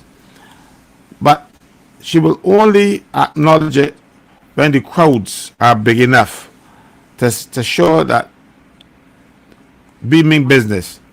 But she Yes. might be in denial, but you can't deny when you see a few thousand people out there. So come in your numbers, come Come. and support this cause. It will look, you will be part of history, because this is history making work that is happening now. Yes. Ralph Thorne crossed the floor. You know, nothing happens before its time. So the next thing that to happen is that Mayor should cross the floor too, and downstairs and out of Parliament. And Out Well, of Barbados. and out. Let her go. Just leave. Just leave. So Saturday, Mr. Franklin, everybody, we're coming out. Bring everybody, auntie, granny, everybody. We will have a bus there at the back for you. That now we don't have a lot of seats, so you need to call and let me know so that I think it's is it I can't remember. Is it a 14 seater? Oh man, that went out of my head. I will tell you by Friday what it is. I'm sorry, it just went out of my head and I don't have it in front of me. But yeah, so please come out Saturday. We'll have water for you. You can still bring your water, but we'll have water for you as well. And remember, we're gonna be in Independence Square. That we're gonna have speeches, and if Mr. Thorne is listening, we would love for him to come. We'll come and be among the people. We want to say thank you, Mr. Thorne, for standing up for the people of Barbados. Remember now, guys, tomorrow, Heather, we have and Kimar, we have a special press conference tomorrow. And tomorrow we are going to be okay. Whose mic is this? Okay. Tomorrow we are going to be at Unity Workers Union, number 5, 6th Avenue, Belleville. And that's where we're going to be. That's where we're going to be tomorrow. And we are asking you to come out tomorrow at Unity Workers Union, because we have that press conference for our fellow citizens who have been inflicted by. You said inflicted, who have been the victims of that thing that was put in their arms. And so we want to stand with them as they hold the prime minister accountable for what she said on behalf of this government, that she has not, for most of them, nothing has happened for them. And so tomorrow they are putting their case to her, and we are going to see if that was something that she just opened the mouth and words flew out, right? So tomorrow, that is important. But guys, somebody made a little chant on here, and I would like for us to open our mics and to say it before everybody in your house. What did he say? This is Calvin Mackenzie said, 1, 2, 3, 4. Mia Motley has to go. Did you all see Mia Motley out the door? 1, 2, 3, 2, 3, 4. 4. Mia Motley out the Motley door. out the door, right? Listen, I love it. I love it. 1, 2, 3, 4. 4. Mia Motley out the door. 1, 2, 3, 4. Mia Motley out the door. door. You're ready for the road, somebody says. You like that one, Caswell? One thing about these people that they think they're creative, 1, 2, 3, 4. Me and Me and Motley out Motley the out the door. door. 1, 2, 3, 4. Me and Thank you, Motley out the Calvin door. Mackenzie. All right, see you all, guys. See you tomorrow at Unity Workers, and then Saturday at Massy Car Park, Kensington. All right, God bless you. Good night. Good night. Them come from country and town. Kick down Jericho wall. Opposition fall in line. Politicians run and ball. One by one, brick by brick, they crumble and fall.